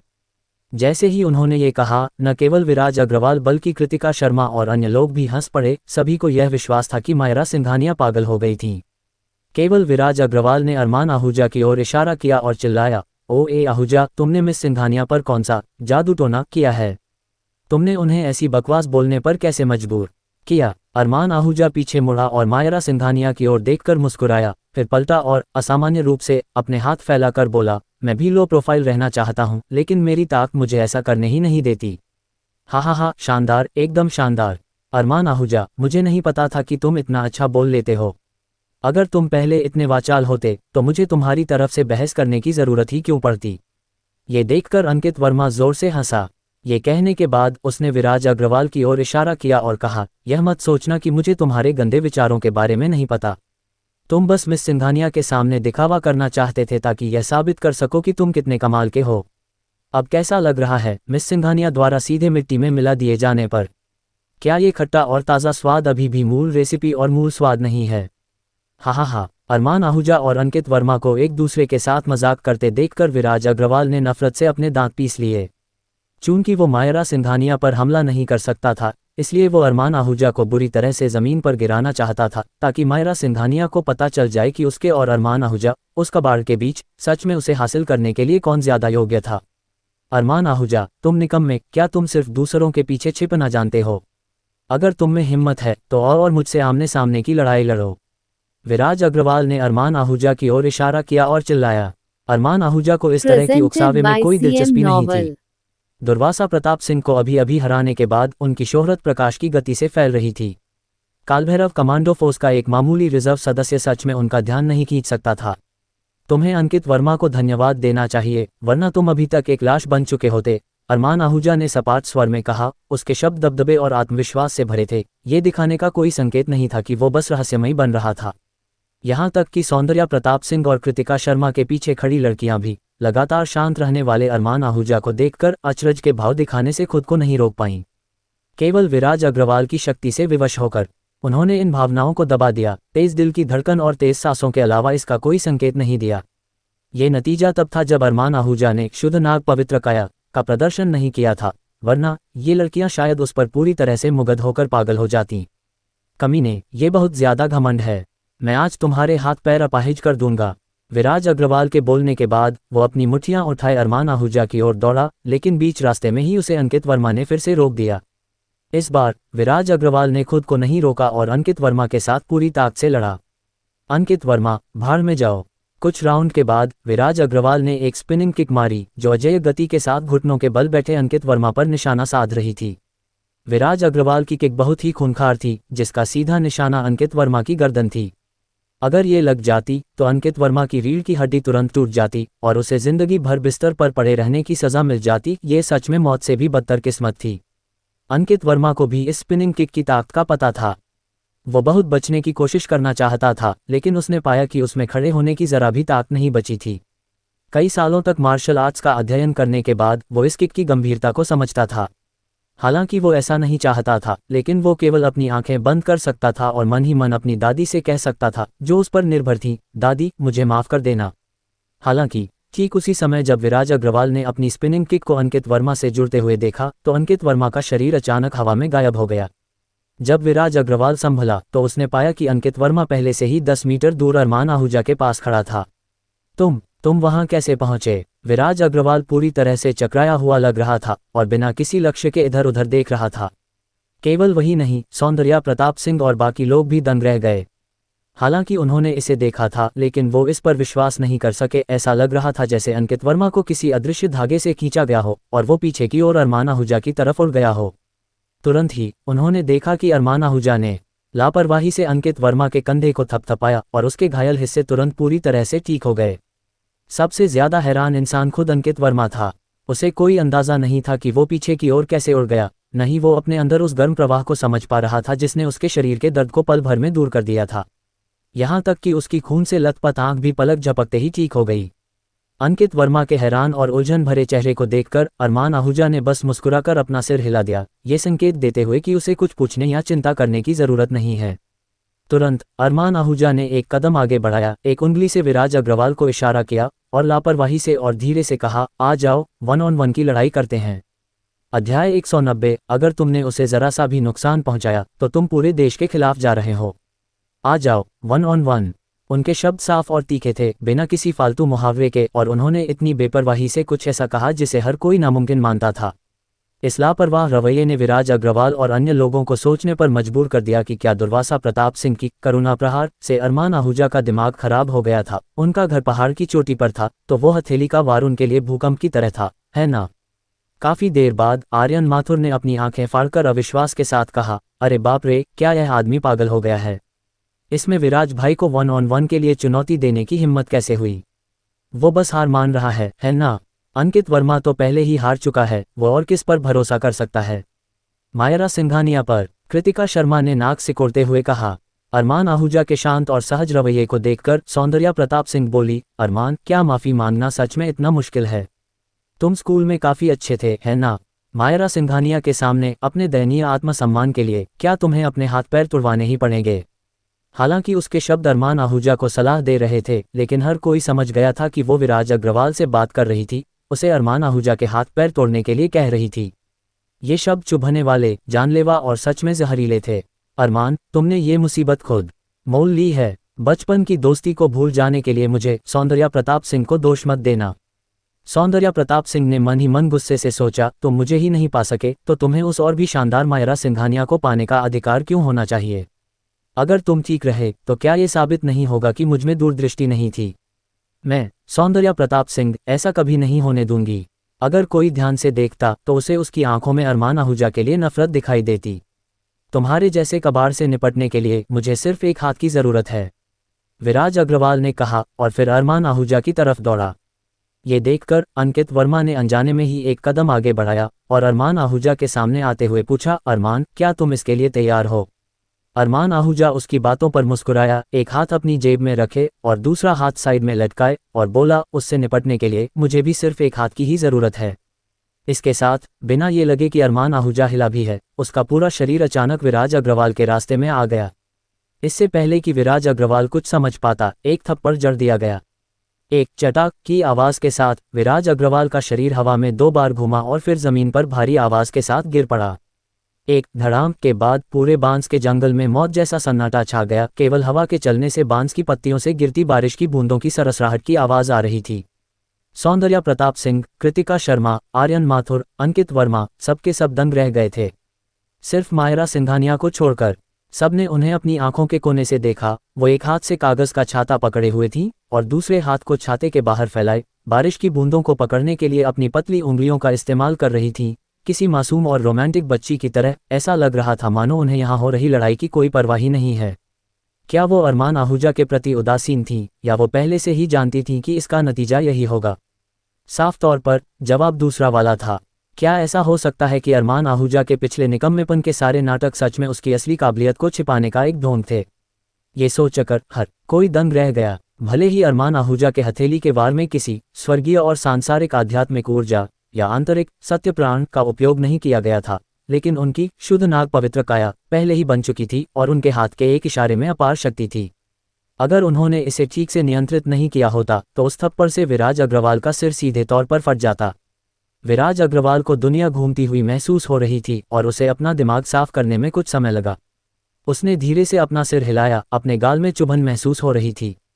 जब उसने अरमान आहूजा को फिर से देखा तो वो अभी भी अपनी मूल जगह पर खड़ा था। एक हाथ अपनी जेब में था और दूसरा हाथ साइड में लटका हुआ था, मानो वो कभी हिला ही न हो। तुमने मुझ पर तब छुपकर हमला किया जब मैं तैयार नहीं था। अगर तुम में हिम्मत है तो फिर से आओ। विराज अग्रवाल दहाड़ा। अरमान आहूजा उसकी बातों पर मुस्कुराया और पूछा, क्या अब तुम तैयार हो? विराज अग्रवाल ने अपनी गर्दन खींची, फिर अपना स्टैंड लिया और चिल्लाया, आ जाओ, इस बार मैं तुम्हें जान से मार दूंगा, निकम्मे। चटाक। जैसे ही विराज अग्रवाल के शब्द खत्म हुए, उसका शरीर फिर से हवा में घूमा और फिर जमीन पर गिर पड़ा। ये नज़ारा बिल्कुल पिछली बार जैसा ही था, बस इस बार घूमने की दिशा पिछली बार से बिल्कुल उल्टी थी। असंभव, ऐसा कैसे हो सकता है? मैंने तो देखा भी नहीं। विराज अग्रवाल जमीन पर लेटा था, उसकी आंखें खौफ से भरी थीं। अगर एक बार इत्तेफाक था तो 2 बार। वो इस बात पर बिल्कुल यकीन नहीं कर पा रहा था कि दिन रात अभ्यास करने के बाद भी वो उस आदमी की चाल भी नहीं देख सका जिसे हर कोई एक कबाड़ कहता था। उसका घमंड पल भर में टूटकर बिखर गया। अरमान आहूजा ने अपना एक पैर आगे बढ़ाया, विराज अग्रवाल के सिर पर रखा और हल्के से कहा, तुम देखते हो, अगर मैं थोड़ी सी भी ज्यादा ताकत लगा दूं तो तुम एक लाश बन जाओगे। तो क्या तुम्हें मेरे भाई अंकित वर्मा को धन्यवाद नहीं देना चाहिए? जैसे ही ये शब्द कहे गए, अंकित वर्मा सहित हर कोई एक बार फिर उसी जगह पर सुन्न रह गया, अपनी आंखों के सामने हो रही घटना पर बिल्कुल भी यकीन नहीं कर पा रहा था। उन सभी ने पहले अरमान आहूजा की बातों को घमंड समझा था, लेकिन उन्हें कभी उम्मीद नहीं थी कि उसने जो कहा वो सच में सच था। अरमान, भाड़ में जाओ। विराज अग्रवाल जमीन पर लेटा था, उसका चेहरा कीचड़ से सना था, और वो अचानक दहाड़ा, मेजर, क्या तुम मेरे मरने का इंतजार कर रहे हो, तब गोली चलाओगे? जैसे ही उसकी आवाज़ कम हुई, सबने साफ देखा कि अरमान आहूजा के माथे पर एक छोटा सा लाल बिंदु दिखाई दे रहा है, जो हल्का सा कांप रहा है। हा हा हा हा, अरमान आहूजा, भूलना मत, मेरा सरनेम अग्रवाल है, और मैं दक्षिणांचल प्रदेश के सबसे अमीर परिवार अग्रवाल परिवार से आता हूँ। क्या तुम्हें सच में लगता है कि मैं बॉडीगार्ड्स के बिना बाहर निकलता हूँ? तुम तेज हो, है ना? चाहे तुम कितने भी तेज क्यों ना हो, क्या तुम स्नाइपर राइफल से भी ज्यादा तेज हो सकते हो? विराज अग्रवाल जोर से हंसा, मानो उसने अरमान आहूजा को हरा दिया हो, सबको हरा दिया हो। ये नज़ारा देखकर सौंदर्या प्रताप सिंह के धड़कते दिल को आखिरकार चैन मिला। अंकित वर्मा ने जोर से गालियां दी, विराज अग्रवाल, कमीने, तूने कहा था कि यह 1-on-1 की लड़ाई होगी, और तू स्नाइपर राइफल का इस्तेमाल कर रहा है। धिक्कार है तुझ पर। केवल अरमान आहूजा ने बेपरवाही से कंधे उचकाए और कहा, मुझे लगता है कि तुम उसे गोली चलाने दे सकते हो। अरमान आहूजा को इतनी बेपरवाही से बोलते हुए सुनकर, बिल्कुल उसी लहजे में जैसे उसने पहले आ जाओ 1-on-1 कहा था, विराज अग्रवाल का गुस्सा भड़क उठा। वो हवा में चिल्लाया, अरमान आहूजा, तुमने ये मुसीबत खुद मोल ली है। मेजर, उसे गोली मार दो। अरमान आहूजा, मैं कालभैरव कमांडो फोर्स का एक रिजर्व सदस्य इंस्ट्रक्टर मेजर जय अग्रवाल हूँ। मैं अब तुम्हें तुरंत बंधक को छोड़ने का आदेश देता हूँ, वरना 3 सेकंड में मैं गोली चला दूंगा। पहाड़ के जंगल से एक दमदार, गूंजती हुई आवाज आई। 3। अरमान, जल्दी से अपना पैर हटा लो। हमें इस तरह के इंसान के लिए बेकार में मरने की जरूरत नहीं है। अंकित वर्मा जोर से चिल्लाया। अरमान आहूजा 1 इंच भी नहीं हिला। 2। मिस सिंघानिया, जल्दी से अरमान को समझाए। अंकित वर्मा इतना बेचैन था कि वो लगभग पागल हो रहा था। ये सुनकर सौंदर्या प्रताप सिंह का दिल लगभग उसकी छाती से बाहर आ गया। उसे डर था कि कहीं मायरा सिंघानिया अरमान आहूजा को समझाने के लिए कुछ बोलना पड़े। हालांकि मायरा सिंघानिया ने बस अपनी कोमल आंखों से अरमान आहूजा को देखा और कहा, मुझे उस पर भरोसा है। ये सुनकर सौंदर्या प्रताप सिंह ने तुरंत राहत की सांस ली, ये सोचकर कि इस बार अरमान आहूजा पक्का मर जाएगा। धाया, खाली पहाड़ के जंगल में एक कान फोड़ देने वाली आवाज गूंज उठी। डरपोक लड़कियों ने तो अपनी आंखें ही बंद कर ली थीं। उन्होंने पहले विराज अग्रवाल को ये कहते हुए सुना था कि किसी व्यक्ति के सिर पर लगने वाली स्नाइपर राइफल की गोली गोल गुब्बारे में सुई चुभने जैसी होती है, ये तुरंत फट जाएगा। हालांकि जब उन्होंने अपनी आंखें खोलीं तो उन्हें खून या मांस का कोई टुकड़ा दिखाई नहीं दिया, बल्कि उन्होंने उस सफ़ेद रंग के आदमी को अभी भी अपनी जगह पर खड़े देखा। क्या निशाना चूक गया? हर किसी के दिमाग में सबसे पहले यही ख्याल आया। फिर उन्होंने देखा कि अरमान आहूजा ने अपने दाहिने हाथ की 2 उंगलियों को उनकी दिशा में हिलाया। पहले तो उन्हें समझ नहीं आया कि उसके कहने का क्या मतलब है। फिर उन्हें अपने पीछे एक सरसराहट की आवाज़ सुनाई दी, जो बिल्कुल वैसी ही थी जैसे कोई पेड़ के नीचे रेंग रहा हो। फिर उन्होंने आखिरकार देखा कि अरमान आहूजा की दोनों उंगलियों के बीच फंसी हुई चीज़ कोई और नहीं बल्कि वही स्नाइपर राइफल की गोली थी, जो स्टील की प्लेटों को भी पार कर सकती थी। फिर उन्होंने गहरे हरे रंग के कपड़े पहने एक व्यक्ति को देखा, जिसके पास स्नाइपर राइफल थी। वो जल्दबाजी में मैदान के बीच में दौड़ता हुआ आया, दोनों हाथों से एक डेजर्ट ईगल बंदूक पकड़े हुए था, जिसकी नली अरमान आहूजा की ओर थी, और घबराते हुए बोला, अरमान आहूजा, क्या तुम जानते हो कि यह कौन है? यह न केवल दक्षिणांचल के अग्रवाल परिवार का दूसरा छोटा मालिक है, बल्कि कालभैरव कमांडो फोर्स का रिजर्व सदस्य भी है। तुम शायद इस पहचान की अहमियत को नहीं समझते, लेकिन मैं तुम्हें बहुत स्पष्ट रूप से बता सकता हूँ, इसका मतलब है कि वो भविष्य में देश का पूर्ण शक्ति वाला जनरल बन सकता है। अगर तुमने उसे जरा सा भी नुकसान पहुंचाया तो तुम पूरे देश के खिलाफ जा रहे हो। इस पहचान के जिक्र पर भले ही वो पहले से ही जमीन पर लेटा था, लेकिन विराज अग्रवाल अपना सीना चौड़ा करने से खुद को नहीं रोक सका। उसे बहुत गर्व महसूस हो रहा था। सिर्फ वही नहीं, सौंदर्या प्रताप सिंह और बाकी लोग भी ऐसे ही थे। उन सभी को इस बात पर गर्व था कि विराज अग्रवाल की यह पहचान थी। हालांकि अरमान आहूजा ने बेपरवाही से कंधे उचकाए और कहा, एक ऐसे भावी जनरल को नुकसान पहुंचाना जो जनरल बन भी सकता है और नहीं भी, और तुम पूरे देश के खिलाफ जा रहे हो, तो तुम्हारा क्या जो एक असली और मौजूद पूर्ण शक्ति वाले जनरल पर बंदूक तान रहे हो। वार्निंग डिस्क्लेमर, यहाँ प्रस्तुत सभी कहानियाँ पूर्णतः लेखक की कल्पना पर आधारित हैं। यदि किसी नाम, स्थान, व्यक्ति, जाति, धर्म, समुदाय या घटना से किसी प्रकार की समानता पाई जाती है, तो वह मात्र एक संयोग है। इन कहानियों का उद्देश्य केवल मनोरंजन है। कृपया इन्हें वास्तविक जीवन से जोड़कर न देखें और न ही इन्हें दिल पर लें। यदि आपको इस प्रकार की रोचक कहानियां पसंद हैं और आप पूरी कहानी सुनना चाहते हैं, तो हमारे टेलीग्राम ग्रुप से अवश्य जुड़ें। टेलीग्राम ग्रुप का लिंक डिस्क्रिप्शन और कमेंट में पिन किया गया है। एक्स्ट्रा एपिसोड और अपडेट सबसे पहले पाने के लिए अभी टेलीग्राम ग्रुप ज्वाइन करें। धन्यवाद। Presented by CM novel. अब शुरू करते हैं आज की कहानी।